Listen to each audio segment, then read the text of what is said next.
Well, good afternoon, everyone. I'd like to welcome everyone to another great Salty Dog webinar. This is Barb Tyson, and I'm glad you could join us today.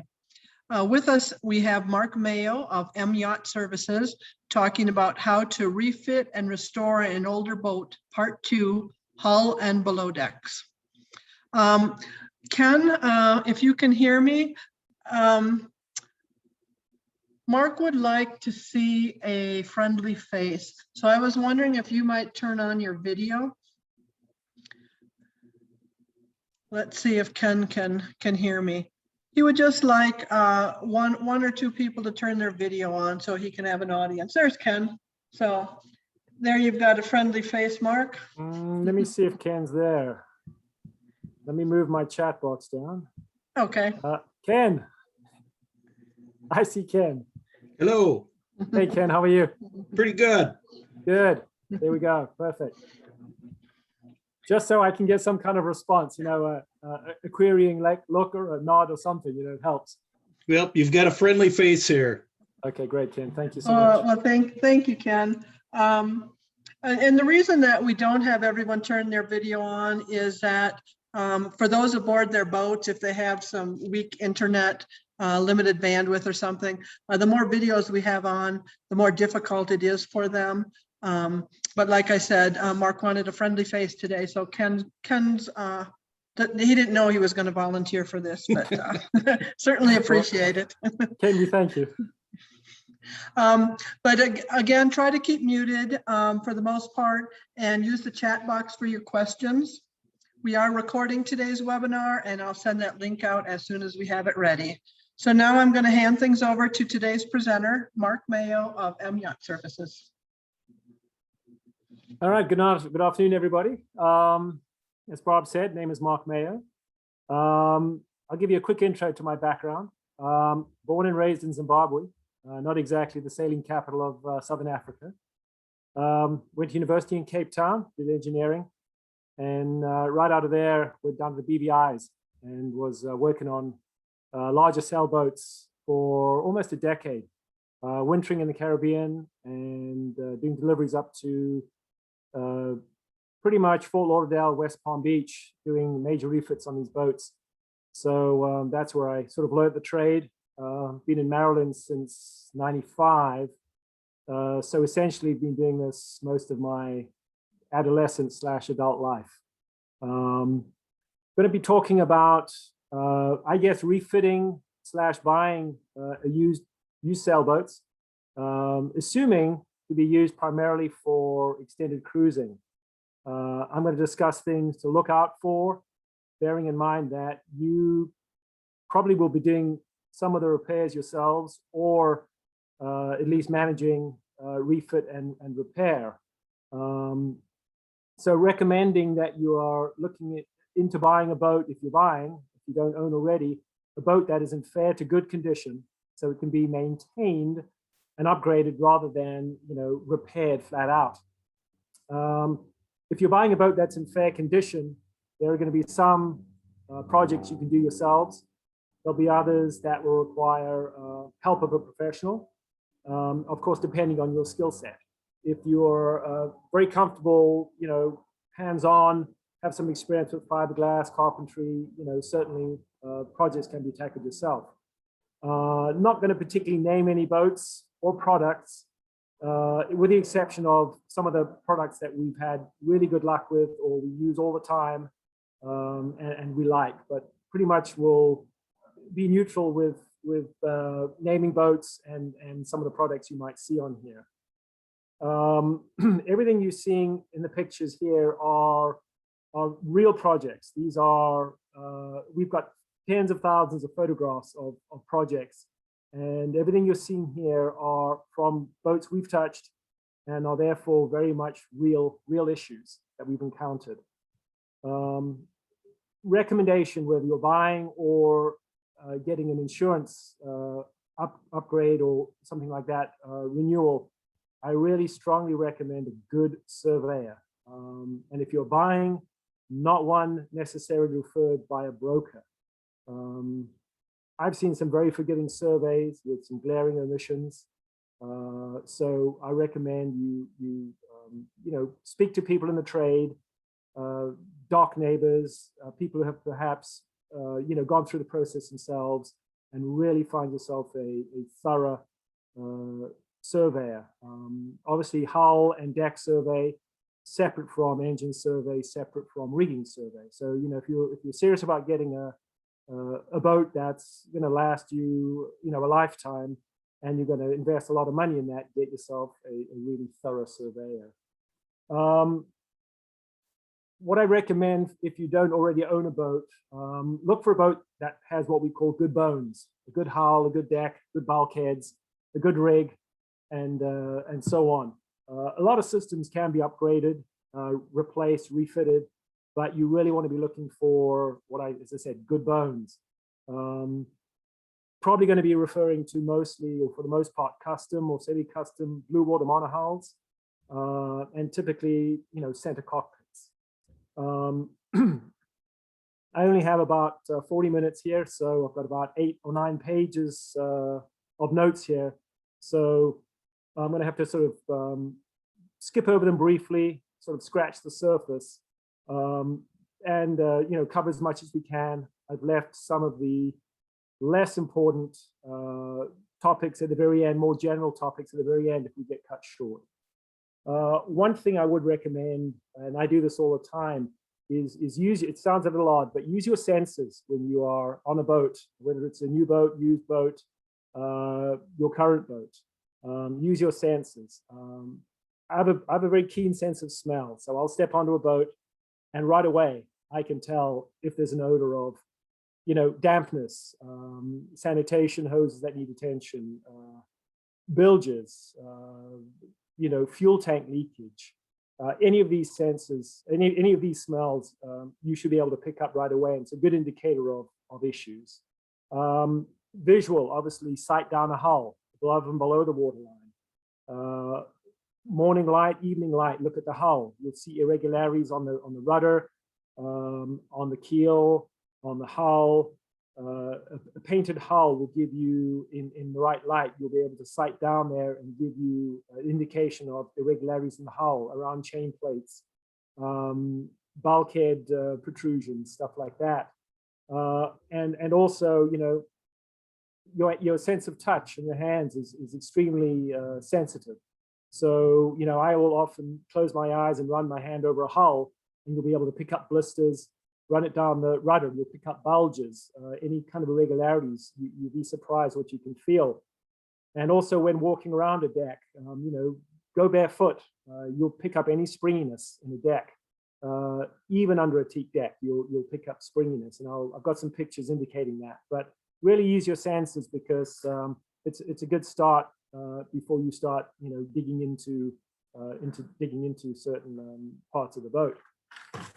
I'm going to start with looking at the hull below the waterline. I'm just trying to get my slides to advance, and we had a little issue a second ago. Maybe there's just a little delay, so bear with me there. Did this a second ago, unfortunately. Okay, hopefully this won't be a problem. Let me see what I can do. My apologies. Doesn't seem to be advancing. I did this a second ago. Yeah, I wonder if it's a delay again. Yeah, Barb, I don't know. As I said, I've been doing this for the last hour. Let me try one thing here, and I apologize for this. Let me just start my presentation from the beginning again. Let me go into slideshow from beginning. There we go, thankfully. All right, so I'm going to start with hull, deck, and bulkheads. And I'm going to start with below the waterline. Obviously, of utmost importance is delamination or moisture below the waterline. This is what the the surveyors are doing with that phenolic hammer and a moisture meter. They go around wrapping the hull, looking for irregularities and moisture intrusion. Osmosis, for me, is a deal breaker if you're looking to buying a boat.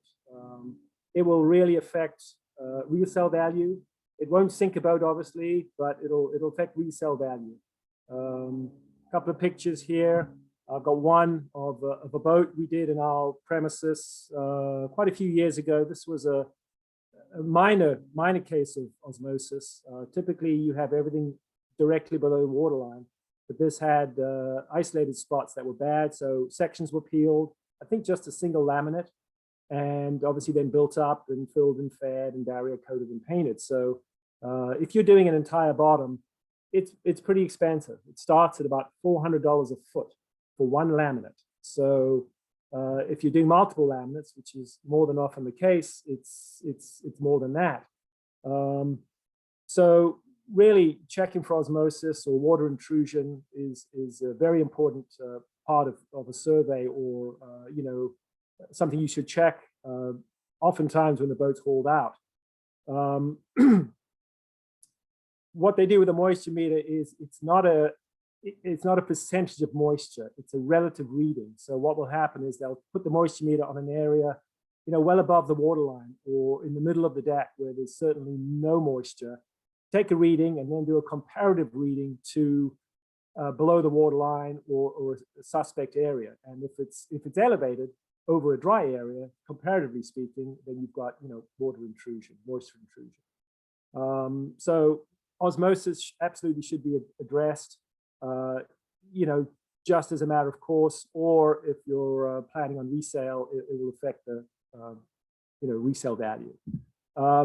We see a lot of the time just isolated blisters. Interesting that this little boat we deal with, it's a mid 30 footer, not particularly a cruising boat, but on the hull, you know, every other year when the boat hauls out, we'll find a couple of blisters. And really, we caught them, I think it was a morning light or evening light, where we were just glancing down the hull and we noticed these little bumps, and you put a grinder on there and they start weeping. This started off probably about the size of a grape and then grew to, you know, 8-inch diameter here. Not the end of the world, certainly better than osmosis, but we kept grinding and grinding till we got good dry laminate. And really, we don't consider it very serious. We can't really pinpoint the cause, just maybe imperfections in the layup or the coatings. But we grind it out and we just relaminate, put on 5 or 6 coats of barrier coat, and then paint it and stick it in the water.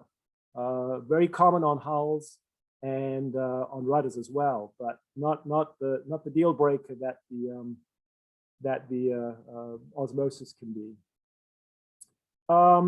So staying below the waterline, we talk a little bit about keels, things to look out for ongoing or pre-purchase.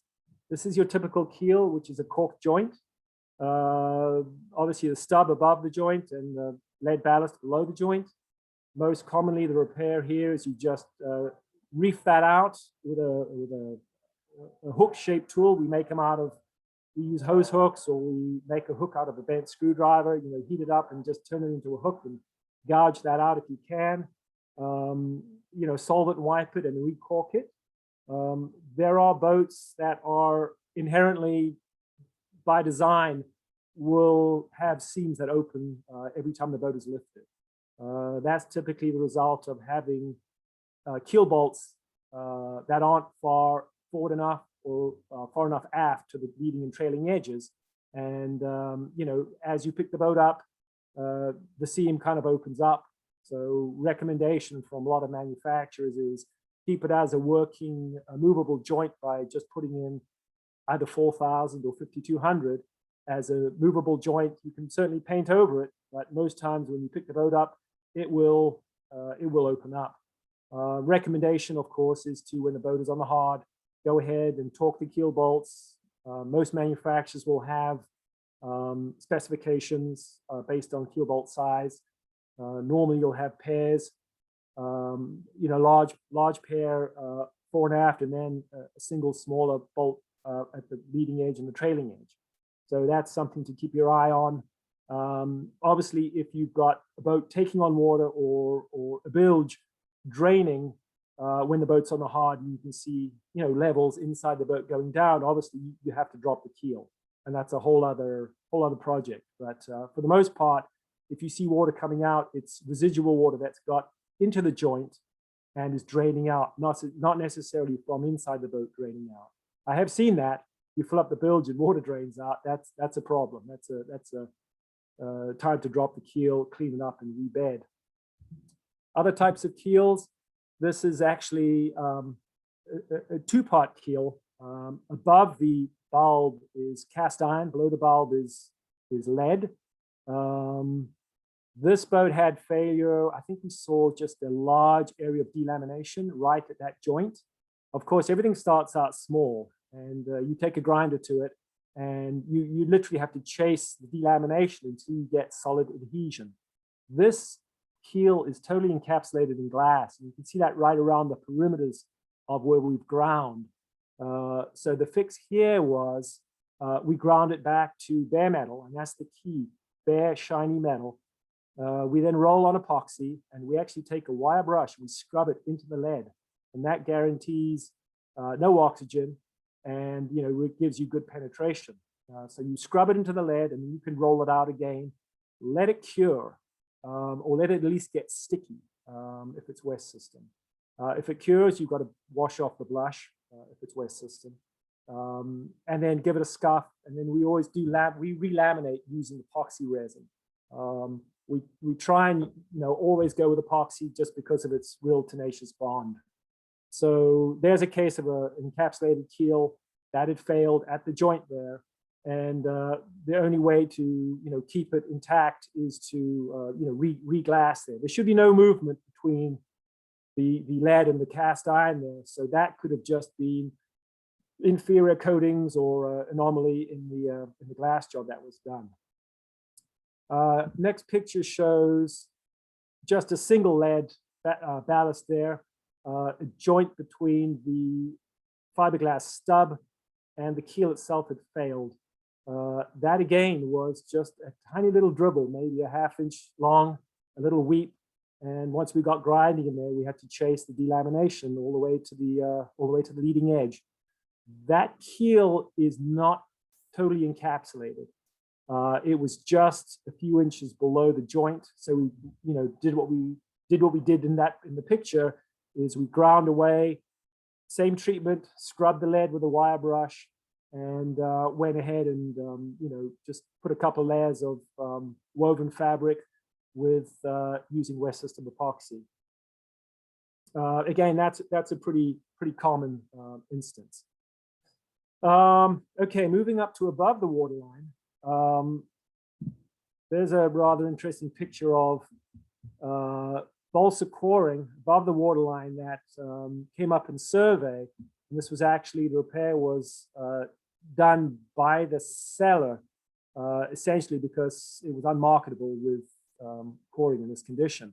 So again, that would have been from a surveyor with a moisture meter and a phenolic hammer, tapping his way around, figuring out some punky wood, mapping it out, and then saying, giving the owner the options, us providing an estimate, and we took it from there. We never did find the source of this section of delamination.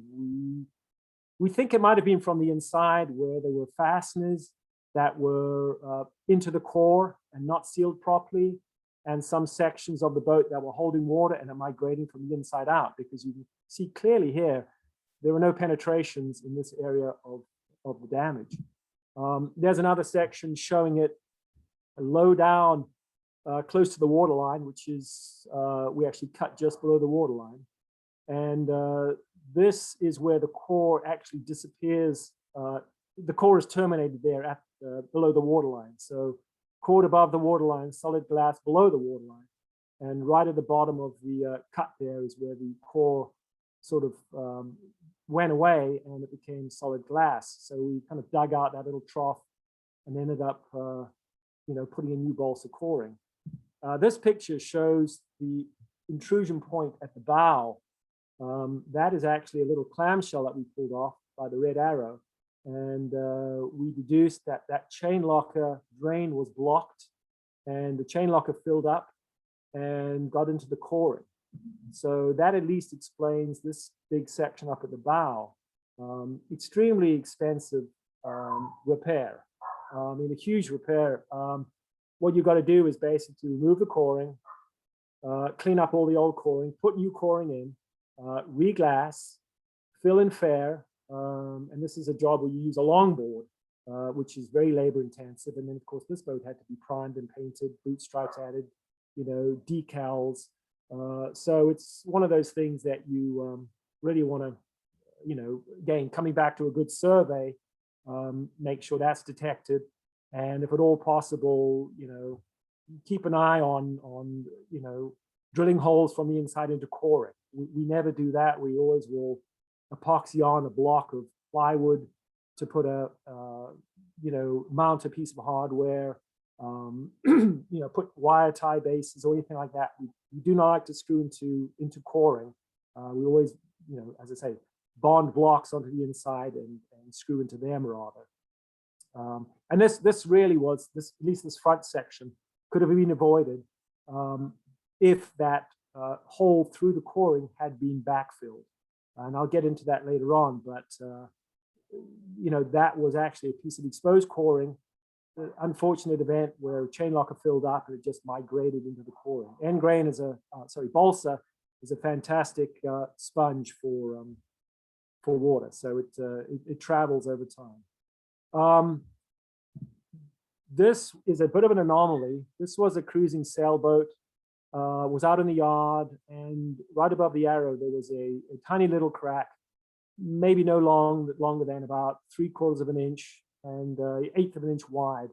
And on further investigation, the crack didn't grind away. You thought it might just be a surface crack, and it ended up being, if you look at the picture there, that white chalk outline was the area of the hull that we ground back, and we added 12 or 13 layers of woven fabric. We got a marine engineer in. He said this, has really, the boat had lost some integrity up here, and the only way to really stiffen it was to just add glass. So we ended up getting the peelers in. They peeled one laminate just to give us a good substrate, and we ended up laying up 12 layers or 13 layers of 1708, which is a woven fabric with chopped strand on the one side. But again, this is unusual, but just something to keep an eye out for. What appeared to be a little crack turned into something quite large. We suspect this might have been from headstay tension, over tension, or perhaps just being in a really tough storm, and the boat just shock loading and just putting that little crack there. But the end result was having to do a pretty massive repair. Getting into decks, this is just a note, a picture describing or showing what we call backfilling. Most of the issues in wet decks, again found by moisture meter or hammering, is from water intrusion at hardware points, deck fills, windlasses, cleats, deck organizers, tracks. I mean, all that stuff is a place where water can come in. What we do is anytime we're adding deck hardware, for example, if we're replacing deck hardware, we will remove the hardware. Let's say we're adding a piece of hardware like in this picture. This might have been a handrail on the cabin top. This might have been a powerboat, I think. We will drill out the hole, oversized, at least not as big as the footprint of the piece of hardware, but we'll then take a forcemeter bit and we'll drill down and we will hog out the coring. It's either foam or balsa or something like that. But we will not penetrate the inner skin. We'll then do a tape over the top, and we'll use a razor blade to cut out that hole. You can see the little tab of tape right next to it on the left side of the picture. We then will drizzle in epoxy and let that cure. And then when we drill out the hardware, we make sure the hardware goes through the middle of the epoxy so it leaks into the boat. If it ever leaks, it leaks into the boat, which is preferred over leaking into the coring. So we call that backfilling, and we do that all the time. It's just our standard operating procedure. It guarantees your core will not ever get saturated. If we're doing an area of recoring, like if we find an area that needs to be recored, and we've got to cut out a section of deck from either on top or below, we can often add a fiberglass plate at, for example, a cleat. And that means we don't have to treat 4 individual holes. We just insert a fiberglass plate into the core material. We make a cutout for the fiberglass plate, surrounded by either foam or balsa, whatever we choose. Then you glass it over, and then when you mount your piece of hardware, you're going through solid glass, which is essentially eliminating coring. So that's something we do all the time if we're doing a recore job. Obviously, recoring on a deck can be pricey. When you're getting into non-skid, molded non-skid, it's a tricky thing because you've got to reproduce the non-skid, which is challenging if it's, as I say, the molded non-skid. If it's a painted non-skid, you can border it with, what we call slicks, a slick area, and then spray non-skid. There are some options where you can use other types of, non-skid. There's a product called Kiwi Grip, which is a roll-on application. You can use Treadmaster in high traffic areas. If you can get to the repair from below deck, great. It negates the fact that you've got to do anything on deck. But there's always tricky working upside down with fiberglass and fumes in a confined space. So it's kind of a 6 of one, half dozen of the other. Easier below deck, but more challenging as far as the glass application. But typically on deck, pricier. But the job is easier, but it's pricier because there's more involved. Teak decks can be very challenging. I've worked on enough boats with teak decks, and I was hired crew, so it was easy. But if you're buying a boat with a teak deck, I might have you look long and hard at it. If it's an older teak deck, it's probably got thousands of fasteners in it. If it's a newer teak deck, it could have been glued down in panels, so it won't have as many fasteners or very few fasteners. I'd be more satisfied with that, but they can be a problem as far as water intrusion. Sorry, backtracking here real quick. This is just an example of backfilling on a much bigger hole. This was either a solar fan, or it could have been a chain pipe, or it could have been a windlass, but that's where we've got a large hole, and we dug out the coring and backfilled with epoxy. Back to the teak decks. This is a teak deck that, believe it or not, walking around on deck, barefoot, bit of a springboard.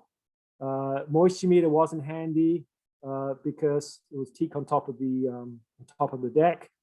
Got authorization from the owner to inspect. He said, cut out a piece of decking, and we cut out a section of teak deck and cut an opening there, and you can see what came out of it, essentially mulch. We could have squeezed that, think 4-finger and thumb, and got water coming out of it. So it was absolutely saturated. The arrows indicate fasteners that for some reason were used to put the deck in, and they were right down the cork groove.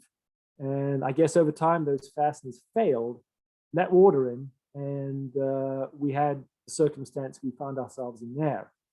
Next picture shows the expanse of that. It's from that little hammer all the way to the bottom side of the photograph where the tape measure is. So that is, I can't actually read that, but that's a good 6 feet of springiness. And that's what we suspected. And I would have thought that if we pulled the teak deck up right up to the shrouds and probably towards myself on the picture here, we would have had rotten deck there as well. In this case, the owner, strangely enough, elected not to make any repairs and just said, I'll live with it until I pull these decks off, and then we'll take it from there. It is possible to remove teak decks and put down a painted deck underneath it. It's quite a process because pulling up the teak deck typically will result in you testing for moisture in the deck, and you'll have core issues as well. So not only is it the expense of pulling up a teak deck, it's the expense of doing recoring, and then the process of priming and painting, glassing, priming and painting, and then putting on a non-skid, whether it's Grip-Tex, which is the sprayable non-skid, or Treadmaster in high traffic areas, or other products such as Kiwi Grip. Another thing to keep your eye out for is anything inside the chain lockers, four-peaks and stuff like that. We've done numerous four-peak repairs, chain locker repairs. This is a good example of a four-peak on a 54-foot sailboat. Tough to find typically because this four-peak had a teak grate in the bottom. It had fenders, a couple of deck chairs, a couple of spinnakers and so on, or downwind sails. And what we found with this one was, I think the complaint was some odor in there or something else. Check the drains. So we ended up pulling out all the equipment in there. And the minute we set foot on there, that's what happened. We put our foot through and ended up having a problem here. So the repair on this is quite expensive. We had to cut out all the glass and rotten plywood. You end up making a template, a two-piece template, and laying that in there and glassing it in, making sure the underside is epoxy coated, glassing it in entirely, glassing the top surface, and then gel coating it. So it's a pretty expensive process, but it had to be done and something that you should keep your eye out for. This is a picture of the finished product. You can see the inspection plate there going down to a holding tank. What we suspect happened here was water got down through the drains, which you can see on the bottom side of the picture, taped over. And I think it drained into that compartment, but the drains out of there to the bilge were blocked. So it was a bit of a soup under there, a bit of a sauna, and it rotted from the bottom up. But that was the result of, I think, neglect and probably just not noticing that there was a space in here that could be jeopardized. Okay, another thing that you've got to keep an eye out for is interior bulkheads and knees at chain plates. We just finished this repair a couple of weeks ago. This was a chain plate. Fortunately, it was a forward lower. So we were able to pull the shroud, pull the chain plate, and remove the hardware and then do the repair. Pretty expensive repair because this was in between two lockers. So we had to pull the locker faces off, obviously pull the hardware, pull all the rotten wood out, which included the shelf, all the trim, had to reinstate that out of plywood, re-veneer it, put on, remake the trim where necessary, reinstate the piece of shelf that was missing or that was rotted and we had to pull out, and recover that with Formica. So quite an expensive repair. We found out that part of the problem was the type of chain plate there. You can see there's a chain plate there that has a welded on cover plate. The welded on cover plate is not a good idea because you cannot easily recork or service that. Funnily enough, the forward bolt was a through bolt. The aft bolt was a lag screw, a lag bolt. Not sure why, but that had been ongoing for some time and obviously had not been noted. And it basically got worse and worse, and to the point where we were called in to make the repair. So on this, recommendation for chain plates is have a chain plate that's bolted in place with a removable cover plate, meaning that you can pull the cover plate off, reef out corking, and recork, and then put a cover plate on. That's something that should be checked. Every couple of 2-3 years, you're going to end up recorking or rebedding chain plates. We also see interior bulkheads with separation, not nearly as critical. This is typically the result of either a grounding or just heavy weather pounding. And what happens here, it's not uncommon, is separation of the fiberglass tabbing from a bulkhead. The repair is fairly simple if the access is good. We basically went around the bottom edge, cut away the fiberglass, ground the bulkhead, ground the hull, And again, we went back in with epoxy resin and fiberglass. In this case, we went for epoxy just for its adhesion qualities, properties, very tenacious bond to the bulkhead. Again, easy if access is good, but if it's under a, travels up the back of a cabinet or a hull side, access can be challenging, but difficult to spot, but something worth looking for or observing in a new boat or a current boat. Okay, moving on to rudders. Okay, rudders and shafts, prop shaft and rudder shafts, things to look for. Buying a boat or current boat, just keep your eyes on some of these things.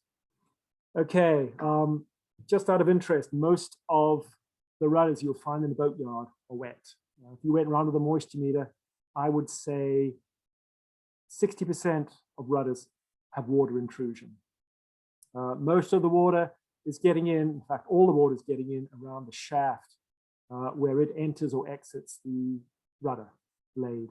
We'll get in the top because it's a metal to fiberglass bond.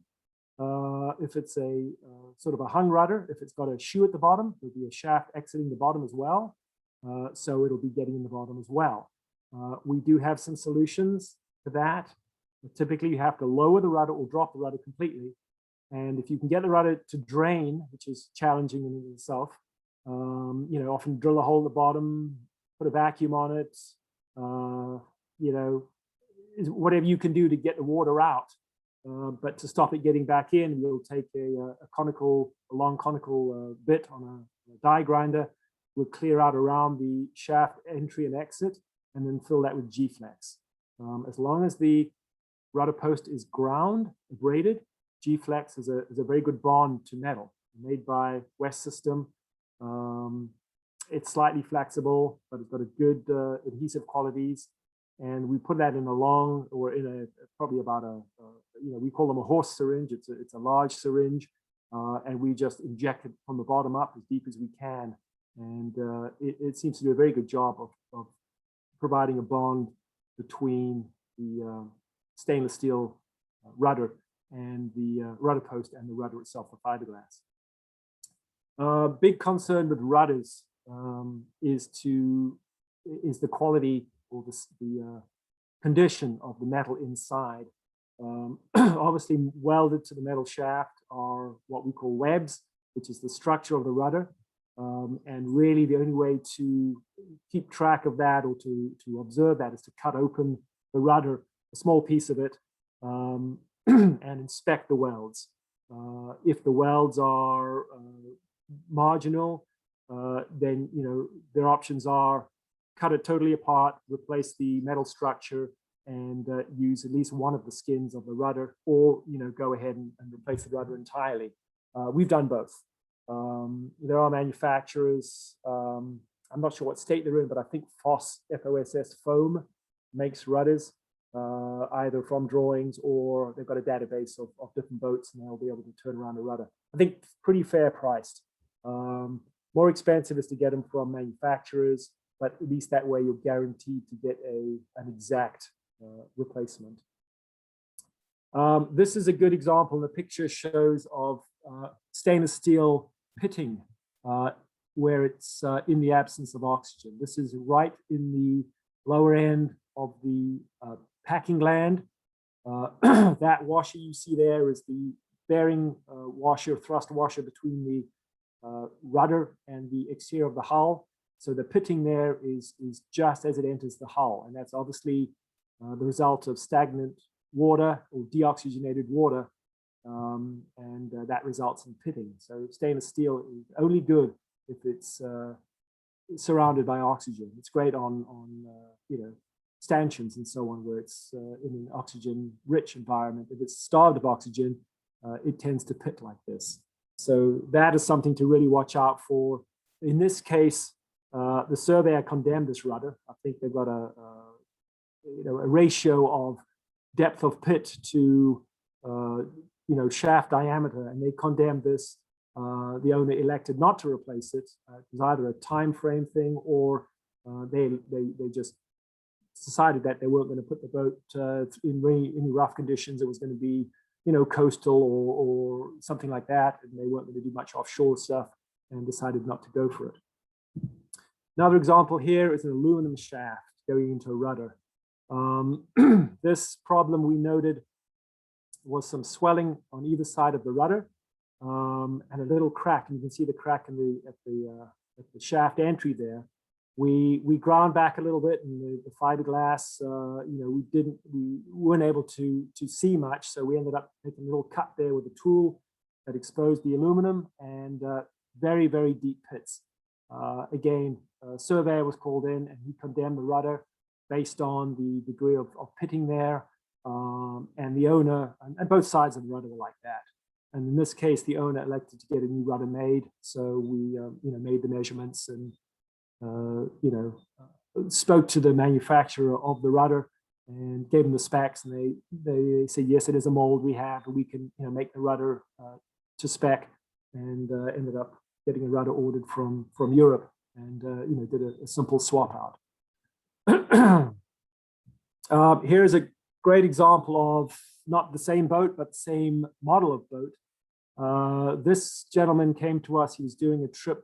I think he was going north.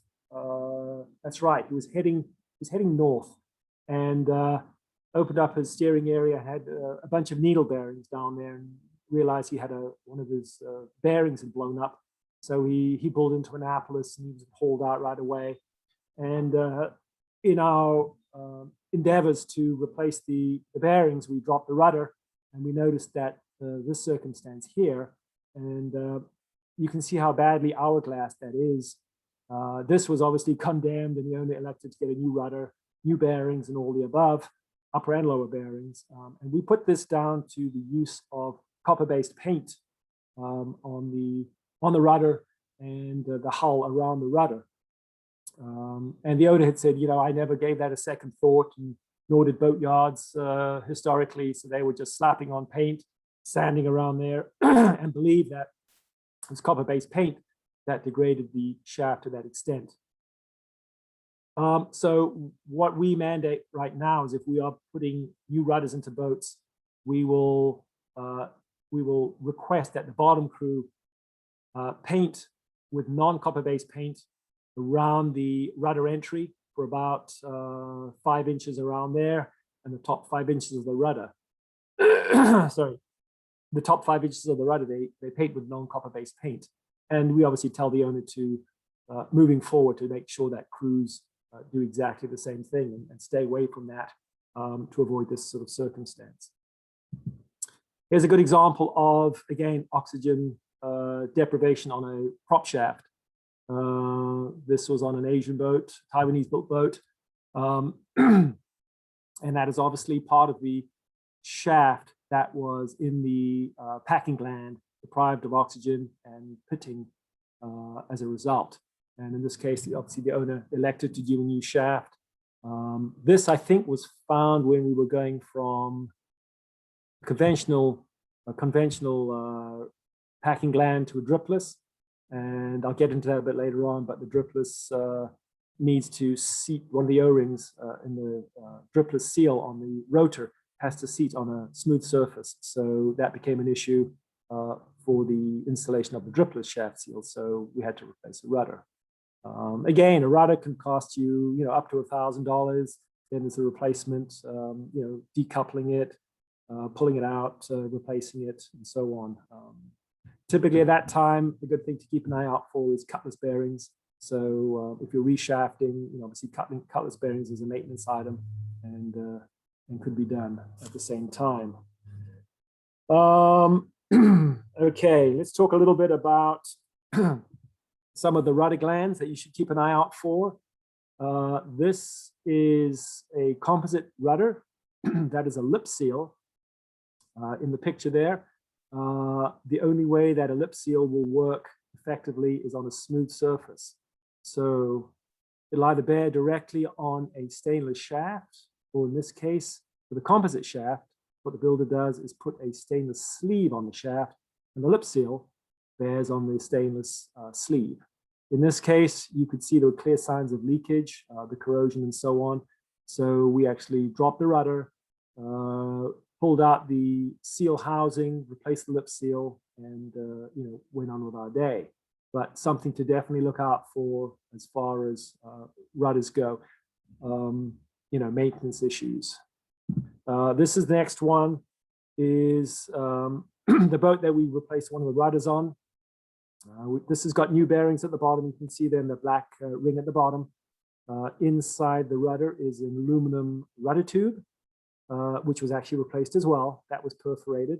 And on top of that is a gaiter that's made of sort of a wetsuit material. And it typically has a double hose clamp on the rudder tube. It'll then have another double hose clamp up on the rudder shaft, which is not present in the picture. And you normally take the gaiter and we tuck it down inside that outer tube to give it enough flex so that when the rudder goes hard over to hard over, there's enough flex in there to not tear and for it to work side to side. This is typically in a situation where the top of the rudder tube is above the static water line. These gaiters are not designed to be submerged, other than when you're underway and the stern is squatting while you're motoring or when you're heeled over. But they're typically rudder post above the static water line. Not uncommon on a lot of European boats, but again, aluminum rudder tubes, so something to really keep an eye out for with the aluminum and the old salt water. This is a more conventional packing land. This is on a Taiwanese built boat, and it's your very common lower flange with a bolt through it for the upper assembly there, and you're tightening down the bolts onto packing, which is being crushed and keeping the rudder watertight. A maintenance item for sure. If you can at haul out, as a matter of course, we just repack them. Access is normally pretty grim. So what we end up doing is, just as a matter of course, disassembling, repacking, and, putting the boat back in the water. Always check for leakage after you launch and make sure that the packing gland is not tightened down so tightly that it affects the steering. So what we do before we repack is have one of the guys, grab the helm or grab the rudder and move it back and forth, get a feel for the tension on that, or just a feel for the helm. And then once they're done repacking and tightened down where they think they are, check it again and just make sure that we haven't tightened it, too much. But absolutely go down below and check for leaks after launch.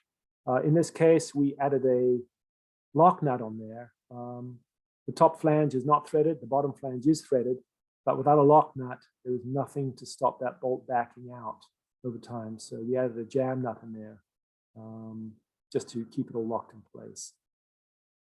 Okay, moving on to, well, let's touch very briefly on the different types of packing glands for prop shafts. We often get questions about dripless versus conventional. It's the reason you go with a dripless is because access to conventional rudder post is challenging. Oftentimes, especially on some smaller boats, getting to getting to a conventional packing gland is very challenging. So people opt to go with the dripless. There is almost no maintenance on the dripless other than monitoring it and making some adjustments over time. I've not heard of a dripless catastrophic failure. The most common brand is PSS. Last Drop also makes a packing gland. They're pretty resilient. They may have a drip or a bit of a slinging of water over time, but they can be readjusted. An old school conventional packing gland, people have peace of mind that they cannot fail catastrophically. That is true, but they do need to be monitored and maintained. You've got to keep an eye on the stuffing box hose, the hose clamps, and of course you're going to have a constant drip typically a drip every 10 to 20 seconds while you're underway.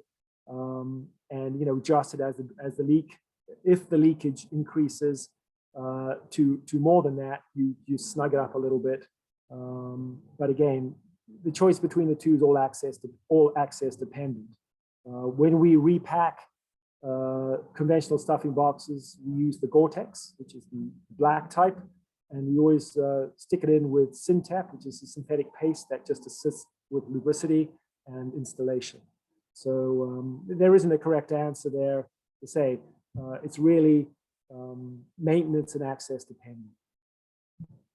All right, touching briefly on deck hardware. In my opinion, having done enough deliveries in harsh conditions, leaks during a passage are going to make people miserable. Trip will not be enjoyable, and boats should be dry inside offshore. Enough water on the outside, so the endeavor is to keep it dry on the inside. Most common places of leakage obviously are port lights and hatches. We've touched on deck hardware. Those aren't normally major points of ingress, but port lights and hatches can be. Leak locations, hinges obviously on port lights, hinges on hatches, dogs or latches on hatches. The base of the hatch or port light between the lower frame and the boat. Gaskets are probably the most common place.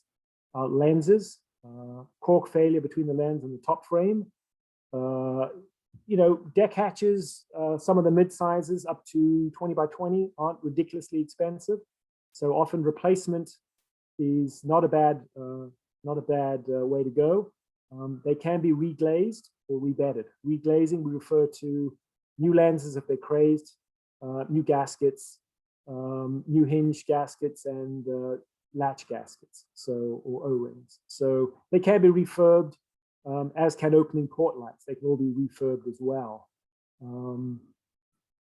Fixed port lights, we'll get into a sec. Let's see if I got any pictures here. There's a good example of a large, I think that's probably a 20, it's probably a 20, probably bigger than 24 by 24 on a foredeck. That unfortunately is on a boat with a lot of teak decks there. So this boat was a bit of a rainforest inside. So it was undetermined where leaks were getting in on the teak deck, but definitely coming in through the hatch. I think the owner elected to, because of the status of the hinge and the glazing of the lens there, they elected to replace the hatch. There's the replacement. I think it was a Goyo brand, maybe. As you can see, we had to make some modifications to the deck. We had to add a block of wood for the hinge. And you can just see it's, it's all doable. This was an expensive install because of the mods we made and the size of the hatch. But deck hatches are certainly serviceable, replaceable if necessary. And we've even gone between brands. We've gone from Goyo to Lumar. There are some standards in there, so you can match a hatch to a hatch within reason. Sometimes the radii are slightly different, but it can, for the most part, can be swapped out with something equivalent. Here's a good example of an older port light, aluminum, suffering from corrosion there where the stainless fasteners are. Typically, hand in hand with a case like this is major damage to interior paneling there. This picture does not show the extent of the damage, but I think there were 4 or 5 where we had to do re-veneering of the interior paneling as well. Sometimes challenging to get exact replacements, but there is a company out there, Newfound Metals. I'm sure a lot of people have heard of that, up in New England. They make a quality port light. I think they make them solid stainless or chromed bronze. This is the example on the same boat as that. We put on one of their all stainless port lights. It's a bit of an installation, maybe DIY, maybe professional. They do give you a jig.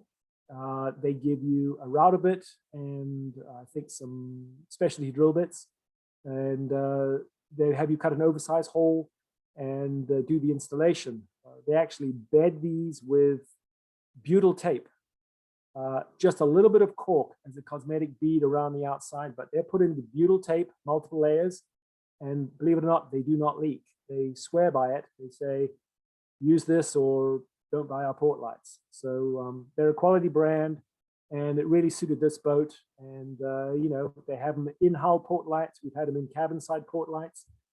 This is a picture of the very same boat, showing one that we had done and one forward of it, which was not yet done.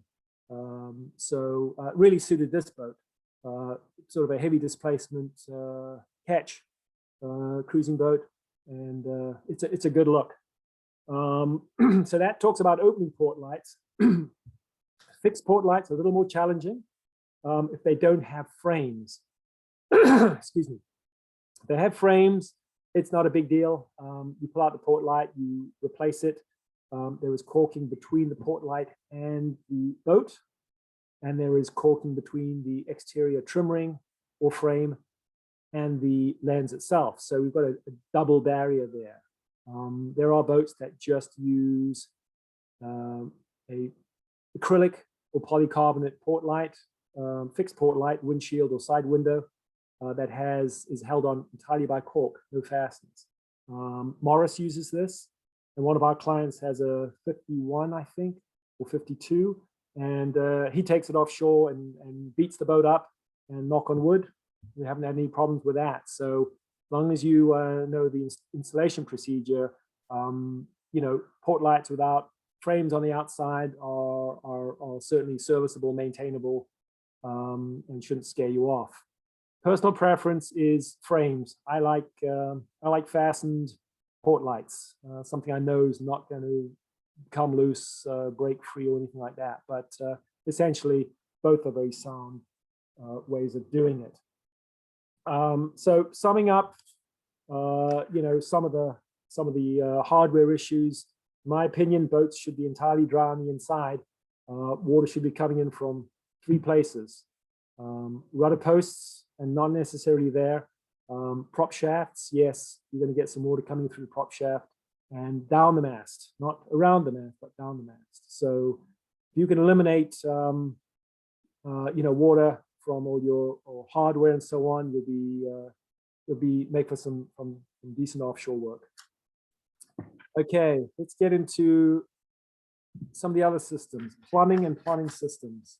One of the most common deficiencies we come across and do a lot of replacements is seacocks, ball valves, through hulls, plumbing fittings. Talking about seacocks, we only install solid bronze Grocos.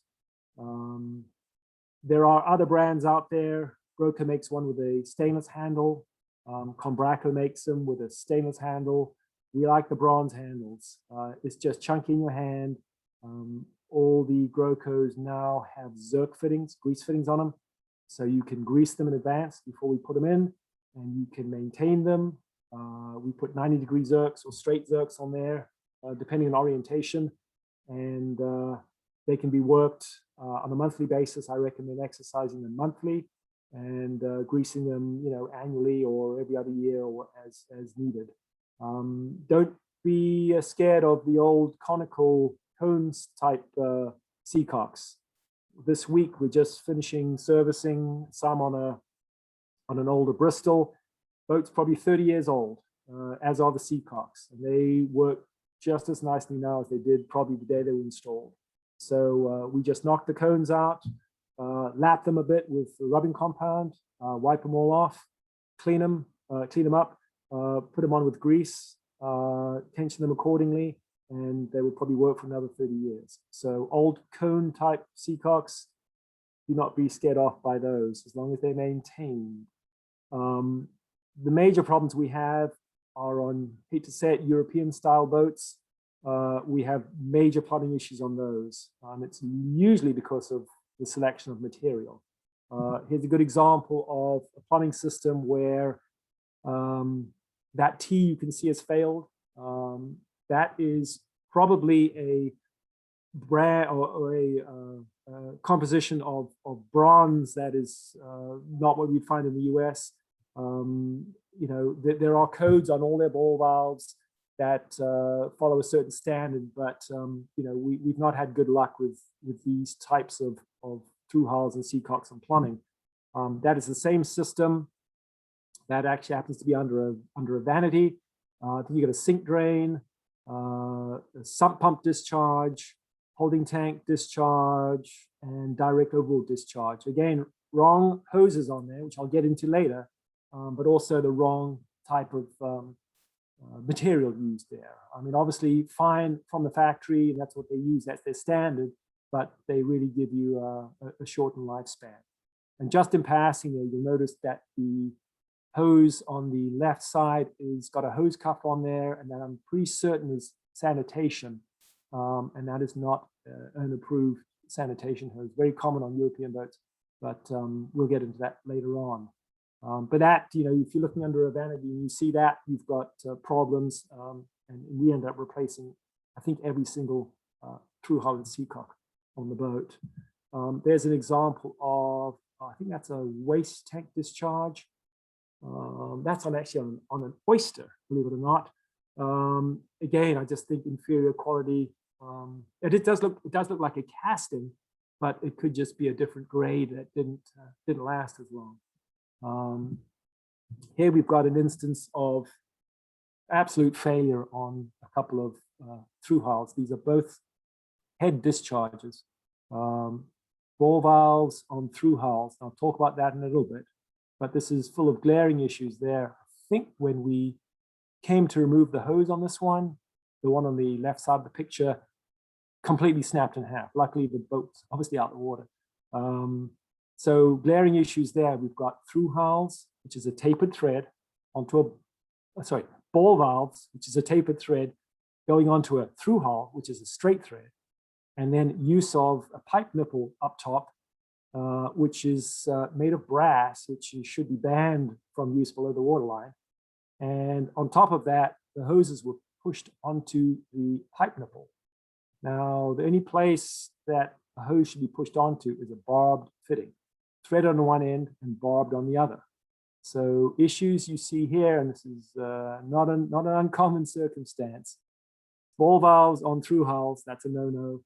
The use of brass nipples below the waterline, that's a no-no. And then, of course, putting hoses onto nipples is not a good idea either. So some major omissions there. And I'll get into a picture of that explains the difference between different thread types later on. There are bronze nipples available. Broco, again, solid bronze nipples. You'll recognize though they only make them in close nipples, unfortunately, threaded on both ends with a hex between them, and that's the way you recognize them. So thread, hex, and then thread, and they are short. So they're really for joining, making up an assembly of a T or putting a ball valve onto a T or something like that. So that's something to keep an eye out for. Is anything that looks in this condition, it's going to have to be replaced. This is an example of absolute failure. This boat actually sank, and that is why the background's a little wet, because this was taken the day it was brought up. That is a sink drain, I believe, that failed. Not sure the circumstances. I think that was electrolysis as opposed to galvanic failure. But that, I believe, could have been detected well in advance. And anytime you see something that looks as crusty as that, you've got to take some action. But this one actually sunk the boat. This picture just shows that the balls are a replaceable item. This could well have been on I think this was on the intake of a large motor yacht. It might have been 3-inch intakes. And rather than pull out the seacocks and replace them, and I think on a 3-inch seacock, you're probably looking upwards of $500 or $600 or $700. So what we did here was dismantle them. We were able to procure new balls. These are stainless balls, new seats on either side of them. I think they're nylon or Teflon or one of the plastics, reassemble and put it on for a fraction of the cost of new. So there are certainly options to maintaining the larger sizes. If they're smaller, you pull them out and you replace them. Typically, to do a seacock, we kind of round it up to, or round it down in some cases to $1,000 a seacock. That would cover removal, replacement, the parts. Often what we're doing is making a pad on the inside to bring the interior and exterior into parallel. And as I say, we go with either mushroom or flush through hulls, Groco solid bronze seacocks, topped with a pipe to hose straight or pipe to hose elbow. This is a great illustration of the thread matching or mismatching qualities. On the left is a through hull, a mushroom through hull with a straight thread. In the middle is just for illustration, is a pipe coupling. You can see the pipe thread and the straight thread do not mesh very well at all.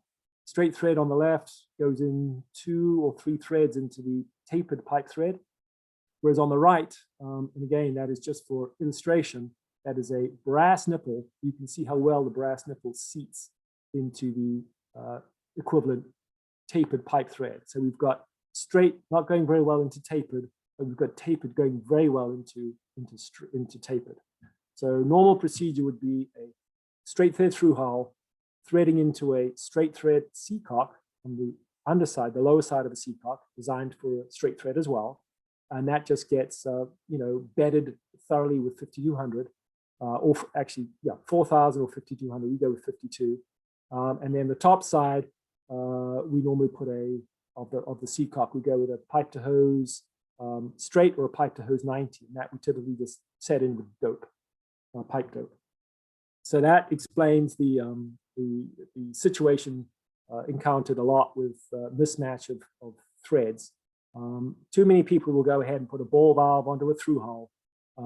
It's a challenging installation because in your effort to seat the more than 2 threads, you end up twisting the through hull and it's a mess. And plus you have a rather tall, assembly sticking off the hull.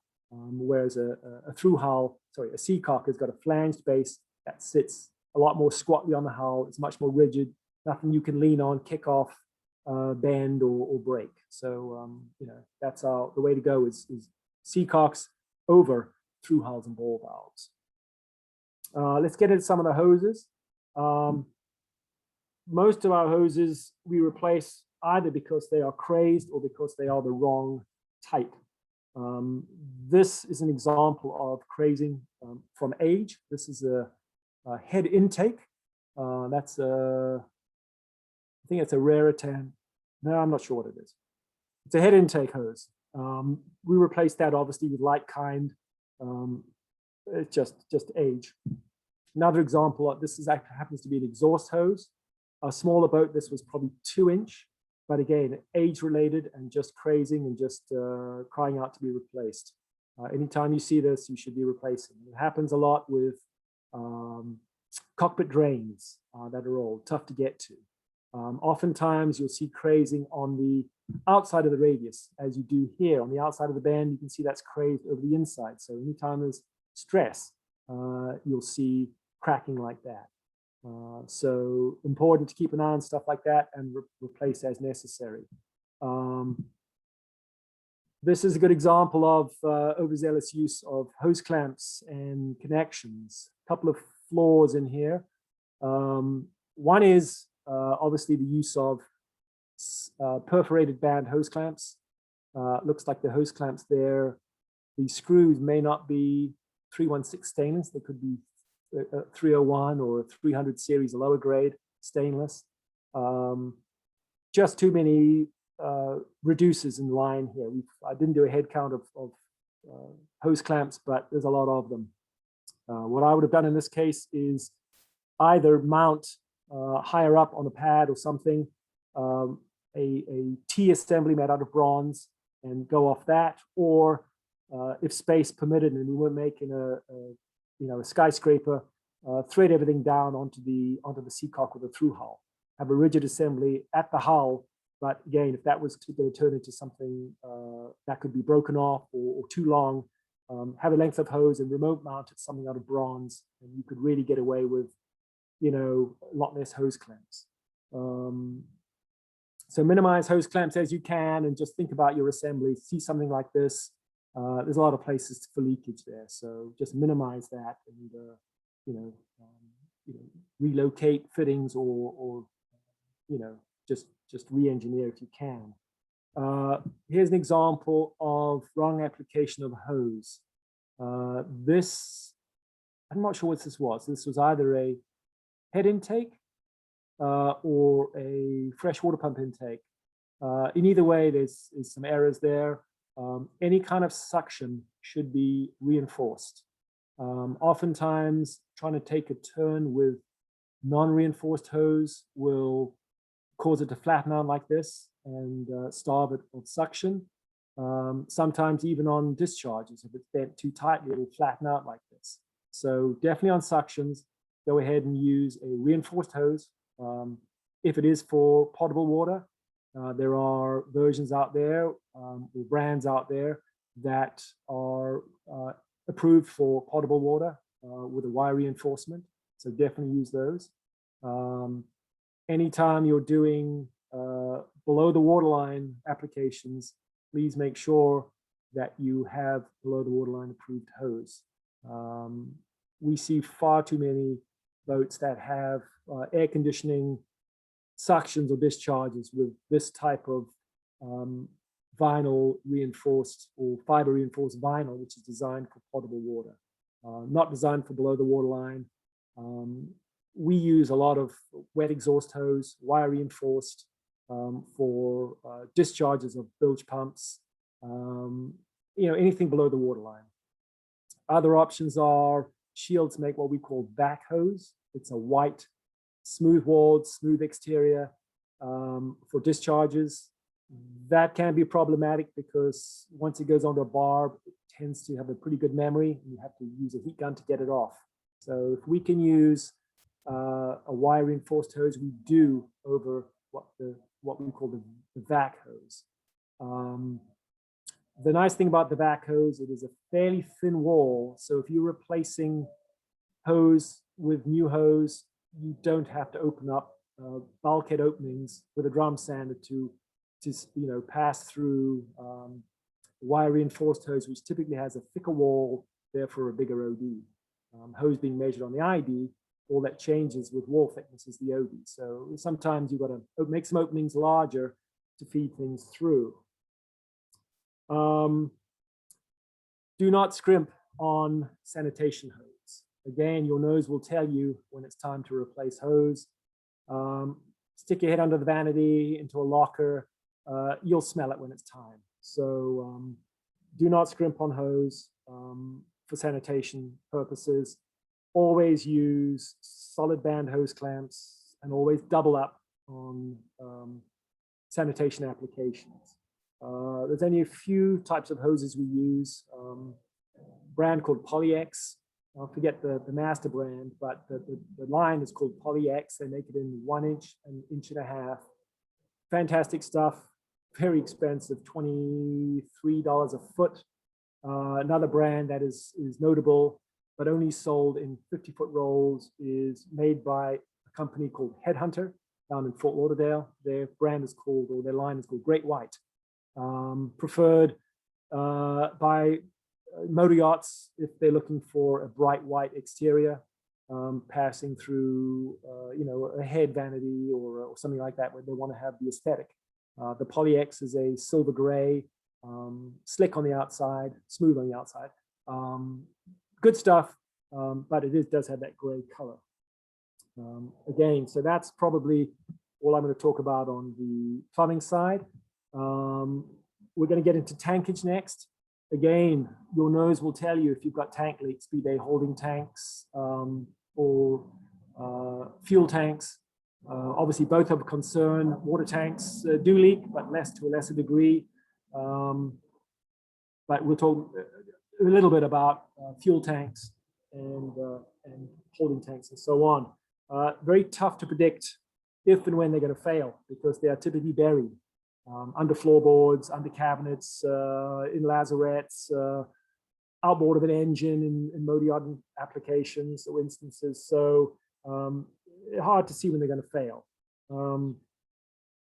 Difficult to examine and expensive to replace. Often require a lot of surgery to remove if they're under floorboards or built below cabinetry.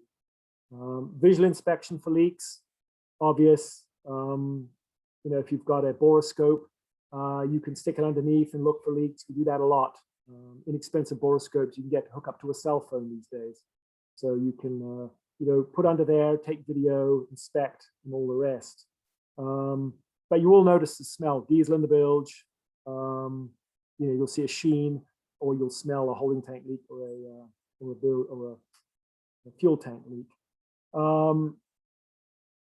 Locations of bilge of tanks will give you a clue as to if they're likely to fail. This is up under a V-berth, and I think this was actually a holding tank.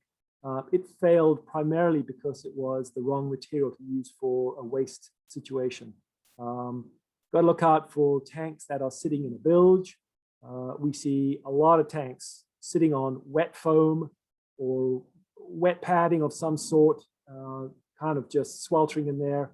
We also see a lot of boats where tanks are sitting in wet bilges, or the tail end of them, the bottoms of them are sitting in wet bilges, and they get perforated in that way. Types of tanks that you're going to commonly see, or I recommend if you're doing upgrades. Fuel, on production boats, you see a lot of plastic. That's a great product, but typically not done for refits. Aluminum seems to be the most common out there. Would not recommend stainless steel. If you're using aluminum tanks, do not put bronze or brass fittings directly into the aluminum. Put a piece of stainless between them, a stainless coupling or a stainless bushing or something like that, to separate the bronze or brass from the aluminum. Water tanks, plastic, great product, great material. Stainless steel, great material. Wouldn't recommend aluminum. And also a note, try and eliminate any bronze from freshwater plumbing systems. They do contain trace amounts of lead. So any fittings on holding tanks, on water heaters, make sure check valves and any kind of fittings, T's, like that are out of brass, not bronze, because it does contain a little bit of lead. Okay, this in the picture here was a holding tank under rebirth, had failed, and we decided we want to replace it. Owner elected to replace, and we did that with a plastic tank. We made a template, sent it off to a manufacturer, and they made it out of plastic. We were able to utilize a little bit of the bracket. The reason, I'm trying to think why we couldn't make it full length, but I think there was a transducer down below or something down below. But anyway, we had to make it the same size, orient the plumbing in the same orientation. And, I think we put a new sender in there, but essentially had it built to replace exactly the aluminum tank we pulled out. These days, there are options to line tanks that have become perforated. We've done numerous on fuel tanks. Steel fuel tanks are notorious for rotting and failing, and they're often, especially on boats built in Asia, are built very nicely under floorboards or into cabinetry and so on. So what we've done on several occasions is cut an opening in the top and put in a semi-flexible tank. In this case, this is under a master berth on a motor yacht. And that's actually the cabin sole there. You can see the box for the berth around it. That had split a water tank, or the water tank had been split. So we cut the berth board off, the sole out under the berth. We cut the tank top out. We lined it with neoprene and put in a semi-rigid tank. This company, ATL, they make a good product. Primarily used for offshore race boats, I believe, and some automotive applications, sort of prototypes and so on. But this material, you make templates, you send them off, they build it, they send you an engineering drawing, and you very carefully study that before you sign off on it. You put your signature at the bottom, and they will send you a tank. And this tank is actually filled with foam. It comes shipped as you see it there, comes filled with open cell foam. You cannot see the openings in this one. I think there's a sander somewhere in there, but typically for a fuel tank, you'd have a big aluminum plate on the top with pickups, returns, sanders, and so on. You pretty much sign off on it, and it comes to you as you see it. You pull the foam out of it, labeling the foam. It comes in big blocks, and then you kind of fold it up or compress it. You stick it into the tank, expand it all out, pushing it out with broom handle or a boat hook or something, and then you reintroduce the foam into it. And the foam acts as a baffle to stop the sloshing of the fuel, and it acts as a form when the contents are depleted from imploding. It just basically keeps its shape. You only lose about 3% volume from the open cell foam, but they're a great product. We use them a lot. This is a holding tank on a sailboat. This is only half the tank visible here. This is actually in the hanging closet, and on the right side of the picture is the balance of the tank, and that went under some serious cabinetry, which the owner elected not to have us pull apart. So what we did was we cut out this part of the tank, made a template with some challenges, sent the template away. We got a holding tank, foam filled, of course, and there it is installed. And you can see on here the aluminum plates I was talking about.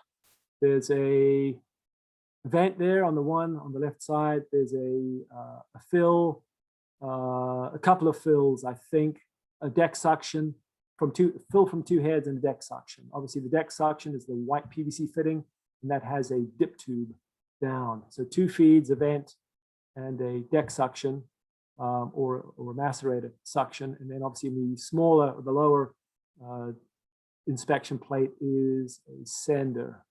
So unfortunately, this company only offers 1-year warranty for whatever reason, but we've had installs that are 5, 6, 7 years old. In fact, we've not had callbacks on any of these. So I think they just cover their bases by giving a skinny warranty period, but they seem to work pretty well. Again, they do have a heavier duty one for fuel applications or holding tank applications. The heavier duty ones are not as easy to compress, so preferred to have a bigger opening in the original tank to get them into, rather than having to shoehorn them in. We like to have inspection plates in tanks. So looking for a boat or looking to upgrade or replace a tank, get as big a inspection plate as you can. Get inspection plates, if possible, on both sides of the baffle or baffles in every compartment. It will save you some aggravation when you want to get the tanks polished, pumped out, cleaned out manually, or just inspected. So try and get a inspection plate on all sides, in all compartments, on both sides of the baffle or all sides of baffles. Gauges, I really like WEMA, W-E-M-A, same company as KUS, K-U-S. I think they're a merge of 2 companies. They have very simple mechanical gauges, a big float on an up and down rod. If you're concerned about NMEA 2000 and interfacing it to other systems, there is a conversion you can get from their resistance type senders. It can convert to NMEA 2000, so you don't have to go ultrasonic or stuff like that. These are pretty much bulletproof. They have them for water, diesel, holding, all the tanks, all the material, all the fluids you can use. And they say they do a conventional gauge or to a digital display in 2K. A couple of pictures of tanks that have failed. This is a good example of a tank that sat with its belly in water. This was a sailboat where it sat under a sort of a little dinette table. And I think for whatever reason, there was a deck leak. It took on water, and that chamber either was not drained or the limber hole was plugged, but it sat for a period of time with wet feet, so to speak. And you can see a close-up of the perforations there. So that was two tanks we had to replace on that, probably just from something that was a little insidious. Let's see. Okay, that pretty much sums it up on the tankage and plumbing and so on. Actually, what I'm going to do is maybe just talk a little bit about some of the plumbing systems as opposed to hardware. Quick overview of heads. Multiple head boats. I like to have at least one manual head. I feel that if you're offshore and for whatever reason you lose battery power, it's real nice to have just a working head that's manual. My head of choice is a Raritan PH2. I like them because you can sit and pump at the same time. Do not go cheap on hose. We talked about that. Holding tanks, make sure they are adequately vented. Typical vent you find on the exterior of a hull is 5/8. I recommend going 3/4 or bigger. They don't typically make vents that size, but there are other options which I won't get into. But we do that a lot, where we put a 3/4 inch vent or a 1 inch vent on there, and you know, there are skin fittings that you can do that will accommodate that. In a perfect world, I know they do this on power boats. They will have two vents. In that way, you have a pressure differential, typically on the hook or the marina. You know, you have a pressure differential, and the key there is to keep the holding tank aerobic. Keep it, you know, flush with oxygen.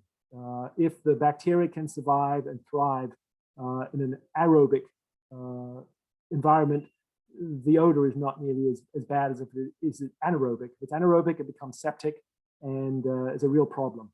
I'm going to recommend you use good Y valves. There are some lesser and some better Y valves. The better ones are expensive, $70, $80 each. They are bulky, but they do work flawlessly. O-ring type valves, decent handles, very legible directional arrows on them. So, you know, you get what you pay for. Holding tanks, obviously plastic is preferred, or fiberglass if it's built into the boat. Anything under 20 gallons, I consider maybe not as useful as it could be, unless of course you've got multiple heads with multiple holding tanks. But you really want to do, you know, a gallon of flush, you want to have 20 flushes in there, at least. Electric, if you've got an electric head, you know, the fresh salt option is nice. Offshore salt, in a marina, fresh. Obviously, that's a nice option to have. As far as discharge pumps go, you're going to want to be able to discharge your holding tank contents offshore. So you're going to have a discharge pump. I prefer the diaphragm type gulper pumps made by Whale. They can pass solids. I prefer those over macerator type pumps, the chopper type pumps, because they tend to seize up. We do a lot of winterizations, and I would say 7 out of 10 holding tank pumps are seized because they get used once a year when we winterize. Senders for holding tanks, Weimer makes a great sender, as I discussed, for holding tanks. It is the same float on the tube. It has a little cage around it to keep the you know, any kind of waste off it, and keeps that float working usefully. Bilges, another very important part of a boat. Recommendation is at least 2 automatics and a manual, and a high level alarm. Do not share discharges. 2 pumps should not share a single discharge. It's like 2 guys trying to get out of a single door in a fire. It doesn't work. I've seen it on numerous boats where you've got a bilge pump added, and clearly all the installer did was tee into an existing discharge. That's not a good idea. Centrifugal pumps, submersibles, they move a lot of water, 2,000 gallons per hour on an inch and an eighth discharge, even more on an inch and a half discharge. The problem with centrifugals, they do leave some water down in the bilge. So what you commonly see is a low-level diaphragm pump, which remote mounted with a screen pickup down there that'll get rid of the nuisance water, as I call it, water coming down the mast, any kind of low-level leakage, and then higher up put a centrifugal pump, a good volume pump that gets rid of anything that the lower pump cannot take care of. If you're upgrading a build system, I recommend you put a standalone high-level alarm, just for a preventative measure. Company called Ultra Safety Systems. They make a standalone high-level alarm. It can be triggered by any kind of pump you want, any kind of float switch you want, a little flipper float switch, any other kind of float switch. It's self-contained, has two 9-volt batteries. It makes a hell of a racket. It'll wake you up for sure, and your neighbor on the dock. Standalone, it has a test button, has a mute button. As long as you remember to change the 9-volt batteries annually, or however you like to do it. As I say, it's standalone and not reliant on boat power. Bilge pumps should be powered 24/7. When I say that, I mean independent of battery switches, powered straight off the batteries or off the hot side of the battery switch, of course, with overcurrent protection inline fuses. Vented loops on any discharge that's below the heeled water line. That applies to bilge pumps and things like sump pumps, shower sumps, stuff like that. You've got to have a vented loop in there. A note about manual bilge pumps, internal parts dry out. So keep an eye on those, maintain them, upgrade, replace, do what you have to do. We do a lot of winterizations, and about the only time they get used. And most of our recommendations are bilge pump doesn't work, suggest replacement. And you can either replace entirely, or you can do a service kit on the little flappers. So a couple of things that can certainly DIY to be done there. Do recommend putting pumps and floats on a removable bracket. Shallow bilges, not a problem. Deep bilges, yeah, you're going to be upside down in tough spots. So definitely have a stainless bracket, aluminum bracket, acrylic bracket, bent to size or shape. You can mount your float switches and pumps on that, and you can pull them out for service or upgrade. I do recommend heat shrink butt connectors in the bilge. Don't use spade connectors, don't use terminal strips unless you really coat them with corrosion inhibitor. But heat shrink butt connectors is our connector of choice. Float switches, again, we replace so many flipper type float switches. It's surprising that we replace as many as we do, and then they fail as regularly as they do. We use the same company we use for the standalone high-level alarm, Ultra Safety Systems. They also make Tef Gel, which is that anti-corrosion paste, but they make a great float switch.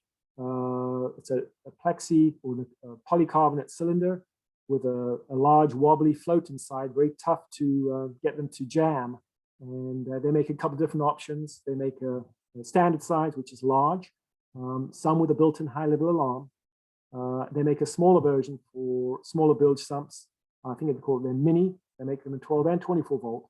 And I'd recommend, if space allows, replacing with the Ultra Safety System. They're a great product. And I think they've got a 5-year warranty. I think in my career, I've only ever had to replace 1 or 2 of them at most. Sump boxes, typically used for shower sumps or air conditioning condensate. And that's okay to have a smaller, a Rule 1100 discharge pump. Another option for air condensate is putting a small pump in the condensate pan. There's a brand called Little Orange, and they make a little pump that is powered by 110 volts. As long as you give it juice power, I'm talking about, it'll keep that condensate tray empty. You do have to plumb it. You have to worry about its discharge. So thinking about where you're going to plumb it is a concern. Overboard into a, into a cockpit drain or whatever. But there's some concerns with that. So maybe the safest way to do it is just use a sump box for stuff like that. Touching briefly on freshwater systems, important to have a second pump in the manifold or one ready to go. If you're cruising, failure of a water pump, not a pleasant circumstance. So either have a manifold where you can second, easy swap out bilge pump, easy swap out freshwater pump, or have a second one you can close valving and open valving on the backup.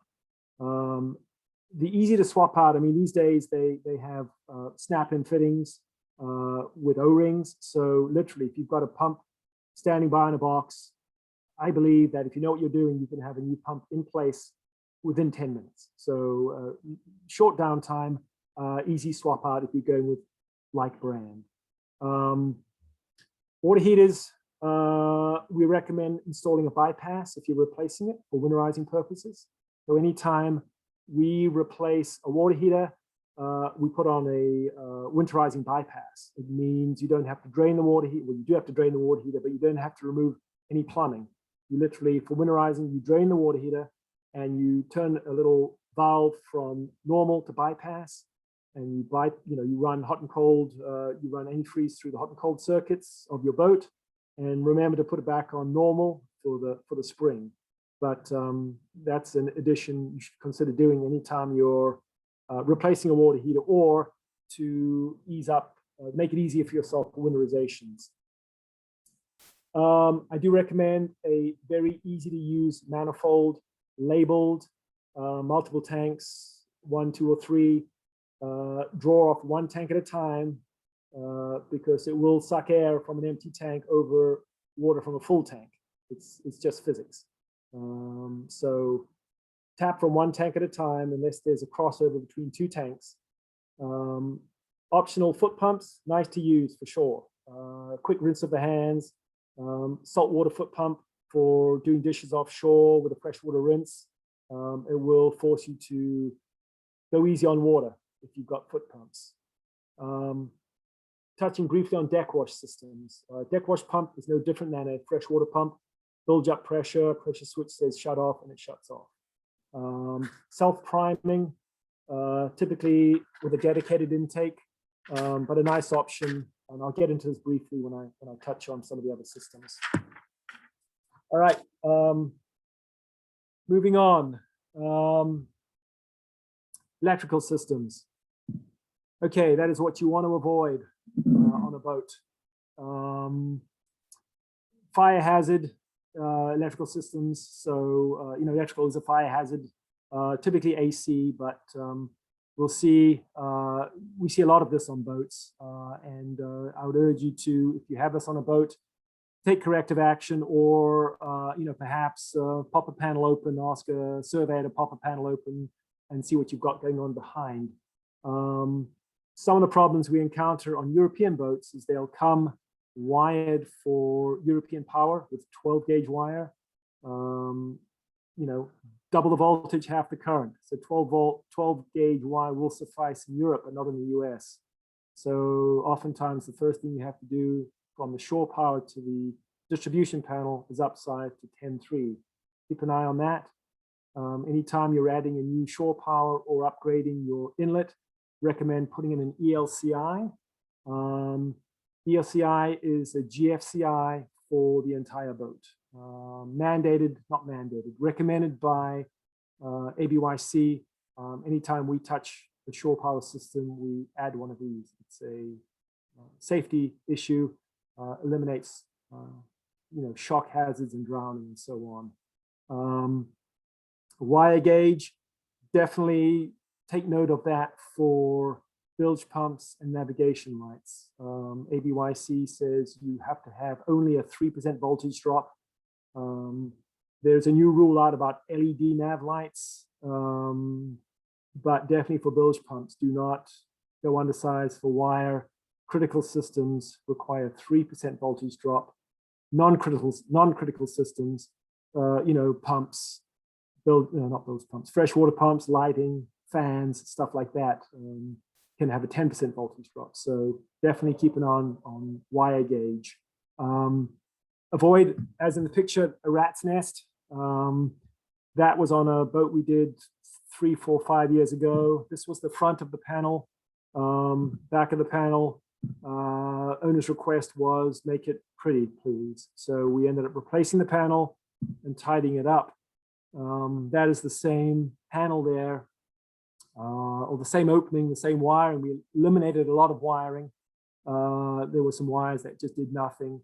You can see the AC is on the right side of the picture. The DC is on the left-hand side, and all the DC breakers are, sorry, DC bus bars on the outboard hull side there. And all the AC stuff is in a cabinet under the chart table. In theory, the AC panel should have a covering on the back of it to eliminate shock. So I hope we put one on there. It's not readily accessible. If that was a fold down panel, we absolutely would have. Being a screw-in panel, we may have said, well, you've got to make an effort to get in there, so you better be aware. And this is the front side of the new panel. That's just an off-the-shelf panel, real nice upgrade. You can buy the panel bare bones. They give you a few breakers. You arrange them as you like them, and you end up putting the decals on and the values of the circuit breakers you want. 15 amps for this, 10 amps for that, 5 amps for that, and so on. Likewise with the AC there. Battery charger, water heater, AC outlets. So a decent upgrade on that. Inverters. You're almost going to want to need an inverter. You want any kind of creature comforts offshore. Outlets for charging devices, microwave, coffee maker, toaster. If you don't have a generator, you're going to probably want an inverter. They've become more affordable over the years. They've become lighter and smaller. So there's some good options out there. Xantrex, Magnum, Victron, Mastervolt. I mean, there's some big names out there that all offer quality products. Traveling in Europe, you're going to want to use a transformer. Obviously, 230 volts in Europe, 50 hertz. Most or some equipment can use 50 or 60 cycles. So recommendation would be have a transformer. It will step down European voltage down to US voltage. It will not change the cycles, the hertz. They'll still be at 50 hertz. Battery chargers, air conditioning, typically are 50/60. So as long as the voltage is down to 110, 120, the 50 cycles won't affect it if it's a dual frequency device, either a battery charger or an air conditioning unit. The water heater doesn't care about frequency. If you want to use outlets and use your US microwave and toaster oven and coffee maker and so on, you'll end up using those off the inverter because you won't be able to directly use them because of the frequency issue. A lot of those devices will not tolerate 50 cycles. So you probably want to use a transformer to charge the batteries and then use an inverter for your outlets, and then just use your conventional, use your conventional outlet, use your conventional, equipment, heat gun, hair dryers, chargers, and so on. We like to run all wire in chasers, either conduits or wire chasers, with a messenger preferably. So certainly consider if you're doing upgrades, You know, if you can run stuff in a conduit that's there, utilize it. Just don't run them, you know, up against a hull deck joint if there's a conduit in place. And if you can, leave yourself a messenger, a mouse line, something you can pull the next wire through with. We do that all the time, whether we're going in there or whether the next contractor or the next buyer, the next owner. We try and do that all the time. On the DC side, that's touched briefly on AC. So on the DC, batteries, I'm going to say more is better, often constrained by space and weight. The most common battery out there these days are AGMs. They are heavy. I lugged one around this morning, an 8D. I'm getting weaker or they're getting heavier, one or the other.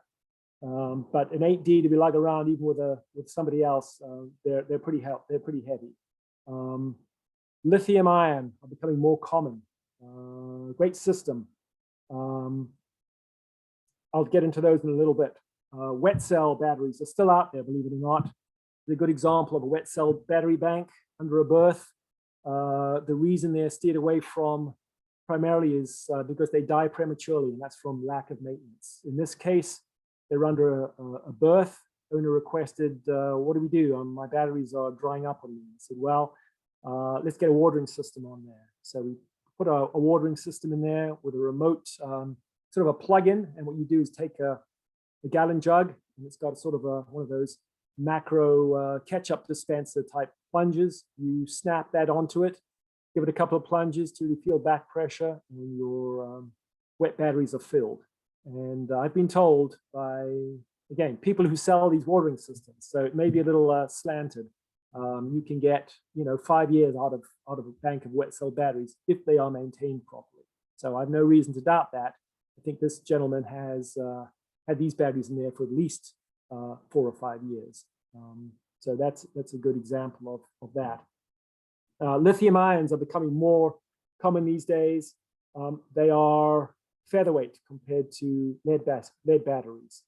They are far more expensive, but you can use them down to 20% of their capacity. So you can use 80% usable capacity versus 50% recommended on AGMs or gels. So if you've got a 1,000 amp hours of battery usable for wet cells, or sorry, for AGMs or gels would be 500 amp hours, but you can go upward of 800 amps usable on a 1,000 amp bank if you've got lithiums. So if you do the math, the math is pretty convincing. They cost more, but you get a lot more bang for the buck. So you can actually eliminate a battery by putting on a lithium, simply by going from 4 to 3 and still getting more amp hour capacity.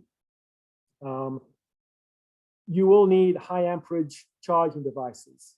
They've got low impedance, so they can take everything you can throw at them current-wise.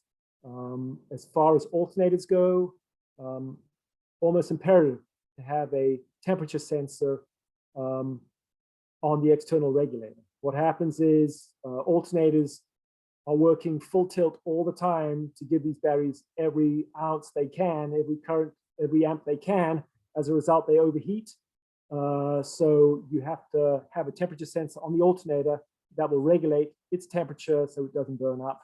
It'll decrease the output current, therefore, lowering the temperature and not burning up an alternator. Chargers and alternators, do not forget, will have to be set up if you're upgrading for battery chemistry. If you are adding AGMs or lithiums, you have to change your alternator regulator settings and your battery charger settings accordingly. Most chargers these days have a setting for lithium ion, and a lot of the external regulators, Balmar brand, will have parameters for lithiums or AGMs or wets or gels. So do not forget, you have to change all your charging devices as you upgrade batteries from wets to AGMs to lithiums. Recommendation on batteries. When I was working on boats, we had 2 house banks. I'm not sure why. To rest one at night, I can't figure it out, but my recommendation right now is to have a single house bank, definitely with a crossover for a start battery. If your start battery goes dead, it's real nice to be able to flip a switch, start your engine. Conversely, if you kill your, house bank, it's real nice to be able to flip over and have enough, power for a VHF call or a whatever call, or to have a light or two. So keep them independent. House and start, obviously, for obvious reasons, so you don't drain them both, with a crossover switch if needed. I recommend on generators, if you have a generator, absolutely go with it totally independent. Have it standalone, so that if you need to charge that generator to get a battery charger going or charge, get anything going, it's a standalone. Its battery is either charged by its own alternator or with what we call a charge combiner, an echo charge, where it will have a trickle charge from the main house charger, so it never gets depleted. So have it tied in through a trickle charger, a battery combiner, but have it independent of the onboard battery bank. Very important to have overcurrent protection, fuses in DC loads right at the battery if possible. Anything that's tapped directly on the battery, whether it's bilge pumps, which should be on a battery all the time. Things like stereo memory for stations or your presets. Anything should have an inline fuse. Everything actually should be fused close to the battery. The only thing that does not need overcurrent protection is starting circuit. So if you end up, adding to a current system, make sure that everything has overcurrent protection. Any add-ons in an AC or DC system, label them, modify a factory schematic. So you can, the next person, somebody who's doing a delivery with you can refer to, a schematic and figure out what was added, what was subtracted. Lighting on board, LEDs are becoming more and more common. They've got some great options. It's a big electricity saver, from LEDs on navigation lights to interior lights to engine room lights, all of the above. Recommend LEDs. Nice options for some interior lights. A lot of brands make them red and white. We've done this on numerous times for a dual color over a chart table, over a galley, the closest head to the cockpit. So you're walking down off, getting off shift, getting off watch, going down to the galley. You flip the light on, it comes on red. Off again, you put it on, it comes on white. So great for nav stations. The closest head, going down below, you're not blinded by a light. As I said, it comes on red. You flip it off, flip it on, it comes on white. So real nice options on LEDs these days. Getting briefly into some of the systems. Okay, windlasses. Important system on a boat. Anything above deck can be serviced by crew, owners, and so on. Pretty basic, with an exploded view of the windlass. It's no different than probably a lot of people service their own winches. Don't be intimidated by windlasses. Parts come apart. They can be greased, lubricated, oiled, whatever you got to do. So everything above deck can be done readily with an exploded view. Name brands, parts are pretty commonly available. Windlasses, the motor part of it, you can see in this picture, that's a motor in a rather sweaty chain locker. That's all chain in that locker, so probably some mud on there and a pretty sweaty environment. Keep an eye on this. This, I don't think, in my opinion, would have warranted replacement. I think the owner requested it. They get a lot worse than this. what we do is we pull them off, get a replacement, and we take them to the bed liner place, and we have them Linex them. We tape off everything that we don't want Linexed, and they throw on their coating, and we bolt them in place. It's a heavy plastic coating, bonds well, keeps the rust out, keeps the moisture out. So we do that almost all the time, unless requested not to. There's a good example of a motor where you can see when we actually came to remove that, the studs pulled out of there. So there's a good example of a replacement. Control boxes, unfortunately, are in chain lockers, wet environment. Keep an eye on those. That is the crux of it. That is the brain behind it. The contactors in there direct the heavy current to the motor. So if you can, locate those under the berth forward, in a hanging closet in the V berth. We like to keep them out the chain locker. They've got to go in the chain locker. We have been requested to put them in waterproof boxes. Again, open the box now and again, make sure it's not letting in water, and it's a sauna. So keep an eye on that.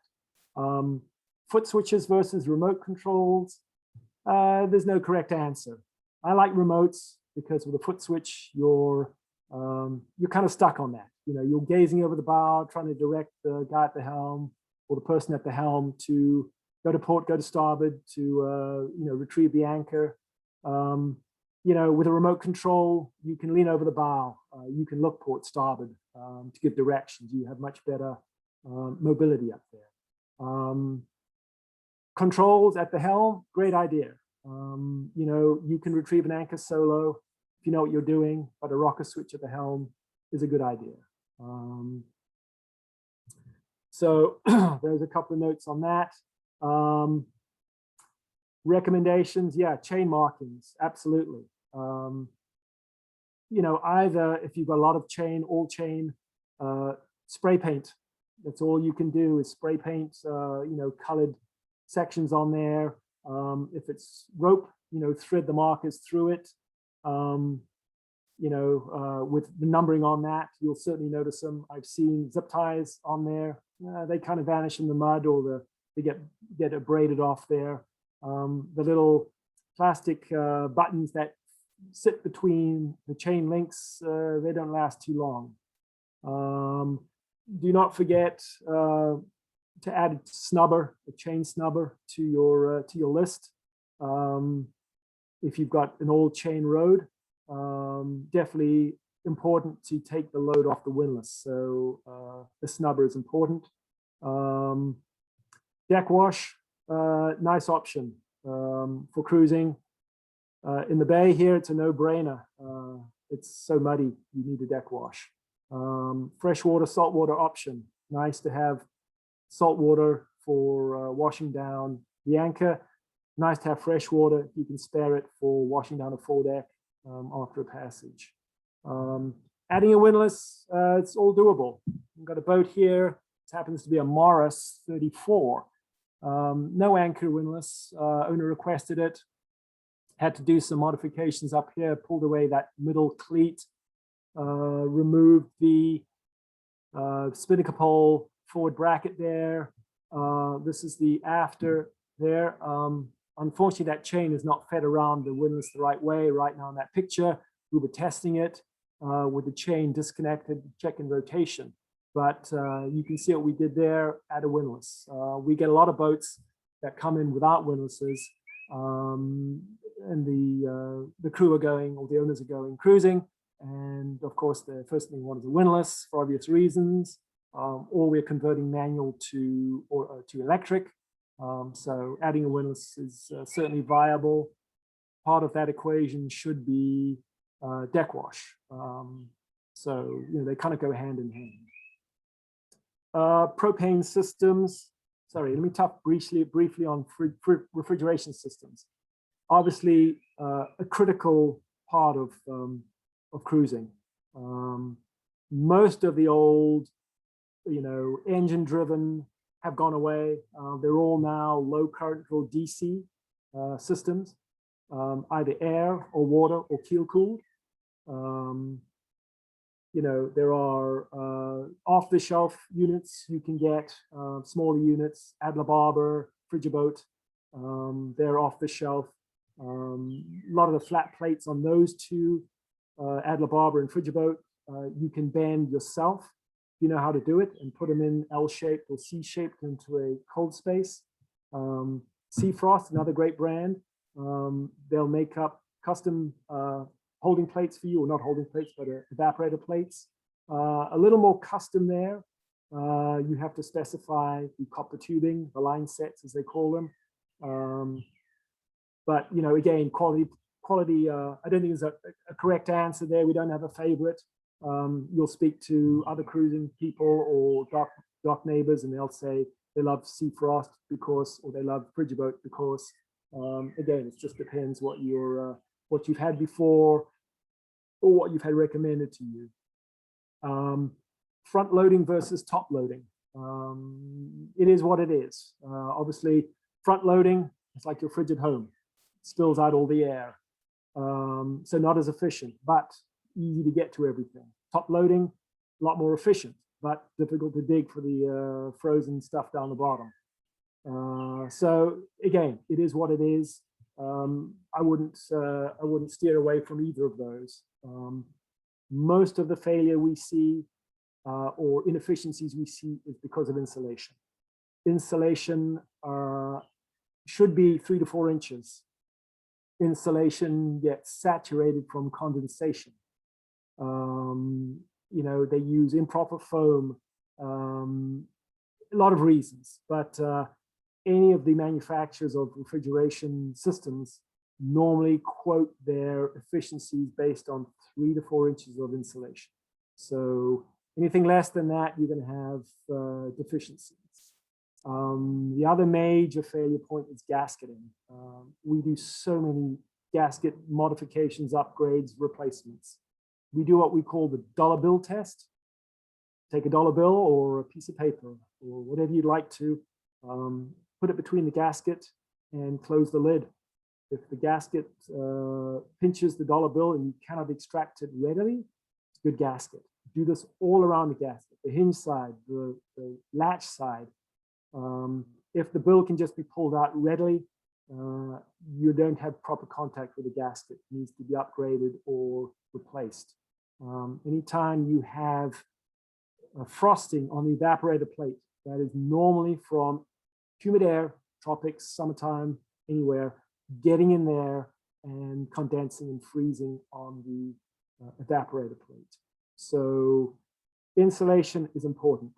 Gaskets are important. Insulation replacement upgrade, it's a big deal. It normally means taking the counter off. Gaskets are relatively easy to replace, available online, and if you're doing using the right gasket, it's certainly a DIY. Propane systems, very briefly, important. I've read horror stories about people coming to and seeing their boat separated at the hull deck joint. So care must be taken with propane. It has to be in a self-contained locker with a drain. We see a lot of propane systems in a lazarette, side locker, where it is common with the rest of the boat. Propane, being denser than air, will seep down into a bilge, will seep down into a berth, and highly flammable, as you know. We see a lot of non-approved systems. I recommend putting propane sniffers around the boat, typically one under the galley stove, and put one down in a bilge in the galley, the next bilge down, not deep in the bilge, but somewhere there, so that it senses any presence of propane. What they do is they sense propane, they will activate the system, it'll shut down the solenoid and turn off the ignition source, which is the stove. ABYC recommends or mandates that any plumbing has to be done in the propane locker itself. There can be no junctions outside the propane locker, save at the back of the stove. So if you've got a propane heater inside the boat, you have to do the T in the propane locker and then run 2 lengths of hose or tubing, one to the stove, one to the propane heater. You cannot have a T stuck behind your settee in your salon somewhere. It's a leak hazard, of course. So all the T's must be done in the propane locker. There are proprietary fittings for hose and wiring that you should put in your propane locker. It snugs down nicely with a gland. As you tension it, it goes around the propane hose or the wire connection. So that's an important thing to do. Always bubble test new installations. Anytime we see a lot of crusty looking solenoids in propane lockers, crusty looking regulators, pressure gauges that are decrepit, lenses broken and so on. So anytime we do a replacement, snug everything up with dope over pipe tape, over a Teflon tape, do a bubble test, pressurize the system, do a bubble test behind the stove, do a bubble test in the propane locker. It's a killer, so be thorough with that. Replacing copper tubing can be challenging on boats. A lot of European boats will have copper tubing running from propane locker to stove. If it's green, looking crusty, recommend replacing it. If you're going to go with hose, make sure that the hose passages through the bulkheads have chafe protection. A piece of vinyl hose split and slid over it, just to avoid any kind of chafe through hard spots, through bulkheads, through lockers and so on, chafe protect. We have done numerous applications where a client is going to be traveling to Europe and he says, well, I'm going to be using butane over there. I've got a couple of butane tanks. I can fill them there. I need propane in the US and the Virgin Islands, but propane in Europe. If you've got a stove that will accommodate both, that's great. It's just a function of getting a couple of adapters, and they're out there. We've done it numerous times. Obviously, stowage is the primary problem here, trying to have enough room for butane tanks and propane tanks. But it's all viable if you want to do 2 fuels while traveling between here and Europe. We're down to the tail end, the last page here. So this is just touching very briefly on another couple of things. See what we've got here as far as pictures. What I call, no, it's second last. One of the systems I'm going to talk about is electronics. I'm not going to go deep into this at all. Products are constantly evolving. By the time you outfit your boat, there's going to be a new iteration. They seem to come out with something every other year or for boat shows. All the name brands do it, whether it's B&G, which is Simrad, which is Navico, Raymarine, Garmin. They're all to each his own. A lot of people like Raymarine for a reason, or Garmin or B&G / Simrad. Most commonly, you're going to have a plotter, one up, one down, obviously at the helm and nav station. A lot of people don't like the big TV screen up top, so we'll go for something smaller up top or have an iPad up top, something like that, working through Wi-Fi. Most commonly, offshore will have a radar, either on the mast or a pole or an arch. So radar is almost obligatory when you're offshore, as is AIS, becoming more and more more and more common. It's not an expensive add-on and very useful. I mean, I've had people saying, I don't know where I was without AIS. Obviously, wind, speed, and depth these days can be put on what they call a multi. So you can have three in the cockpit there, one showing wind, one showing depth and speed. You can have them all on depth, one on wind, apparent, one on wind true, one showing lat long, one showing battery voltage or water temperature. So every display these days with M-Yacht 2000 can display any bit of information on the network. I strongly suggest a multi or a small display down at the nav station.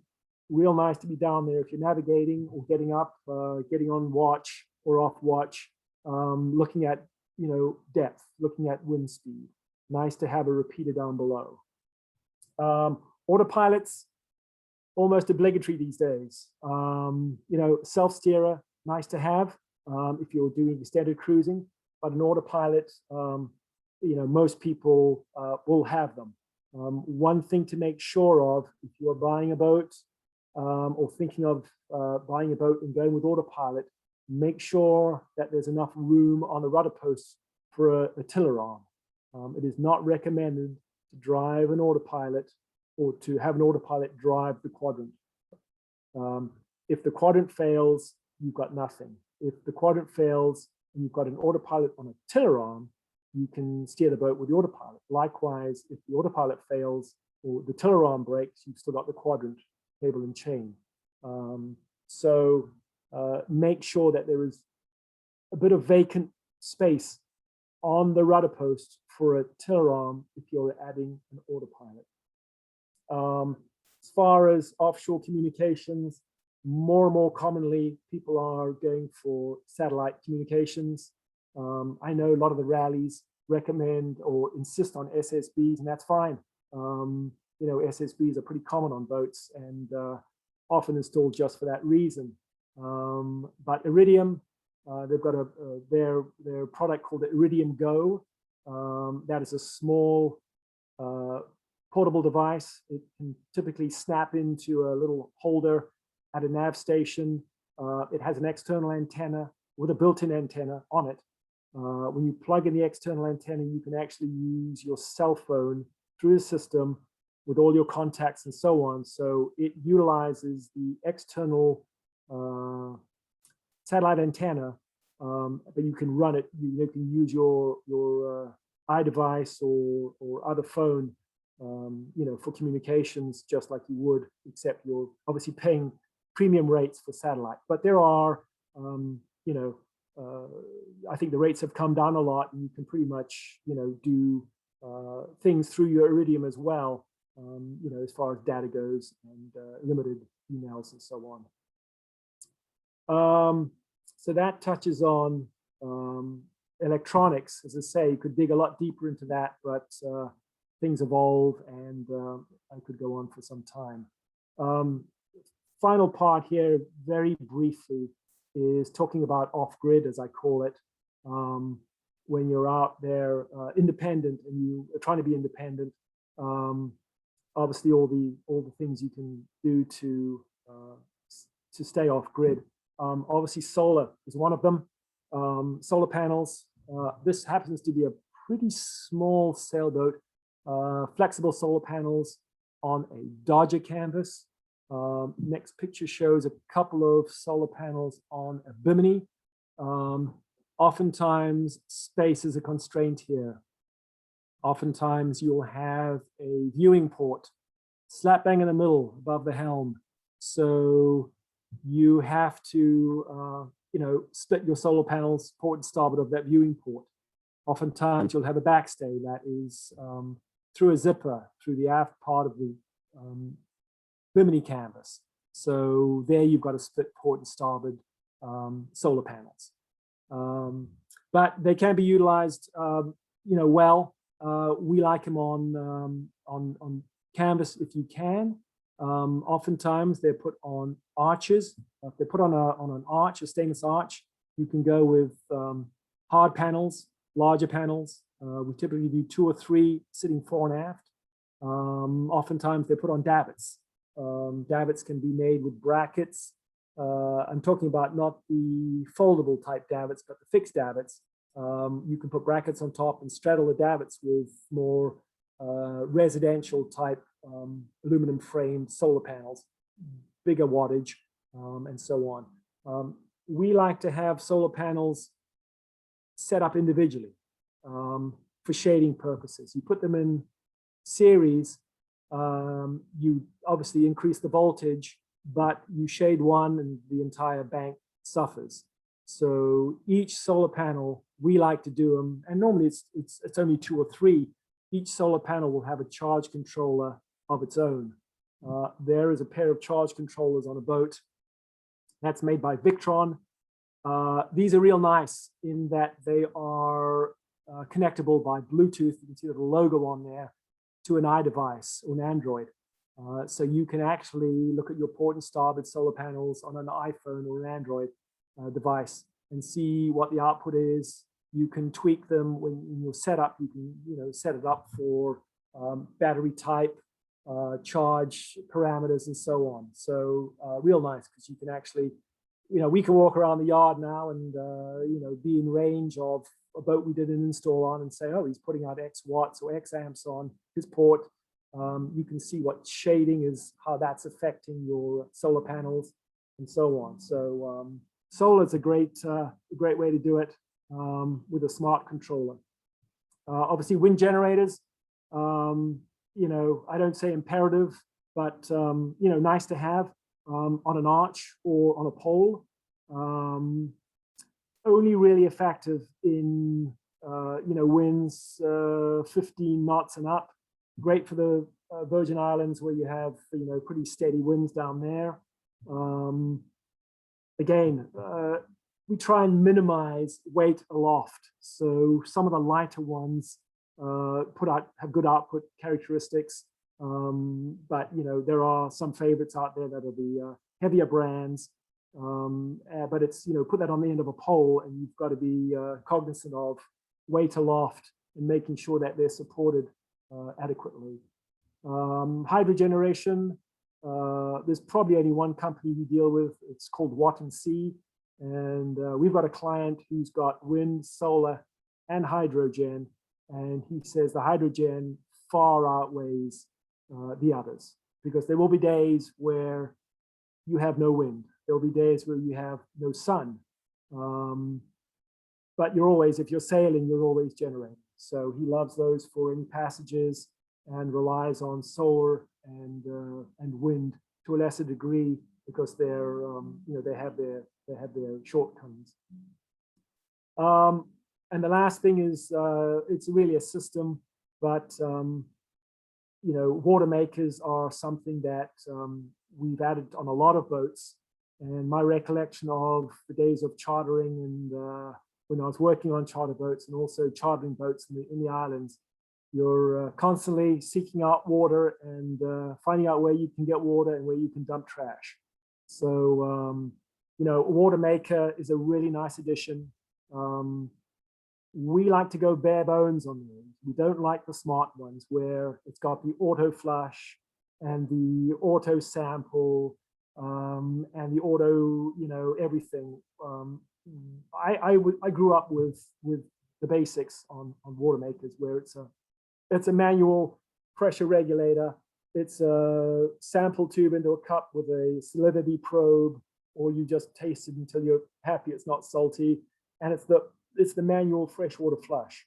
So we prefer what we call the dumb systems, where there's a lot more owner interface. We do have clients who want all the knobs and whistles, where they want to be able to press start, and it does the sample, it does the dump into the tank, you turn it off, it does a freshwater flush every 7 days.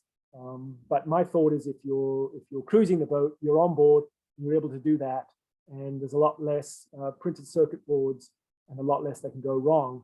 So we prefer what I call the dumbed down version of the smart water makers. Typically, they come in a couple of different membrane sizes. You can go with a 4-foot membrane or a couple of shorty membranes. Space is obviously a constraint. So, the modular units, you can put, low pressure pumps in one place, filters in another, membranes in another, and the pump in another, the high pressure pump. Most of the time I say they're DC with a decent battery bank. While you're, if you've got a decent battery bank with charging capabilities, you can make water just as often as you can. So there's a good option. They do need to be boxed around for protection.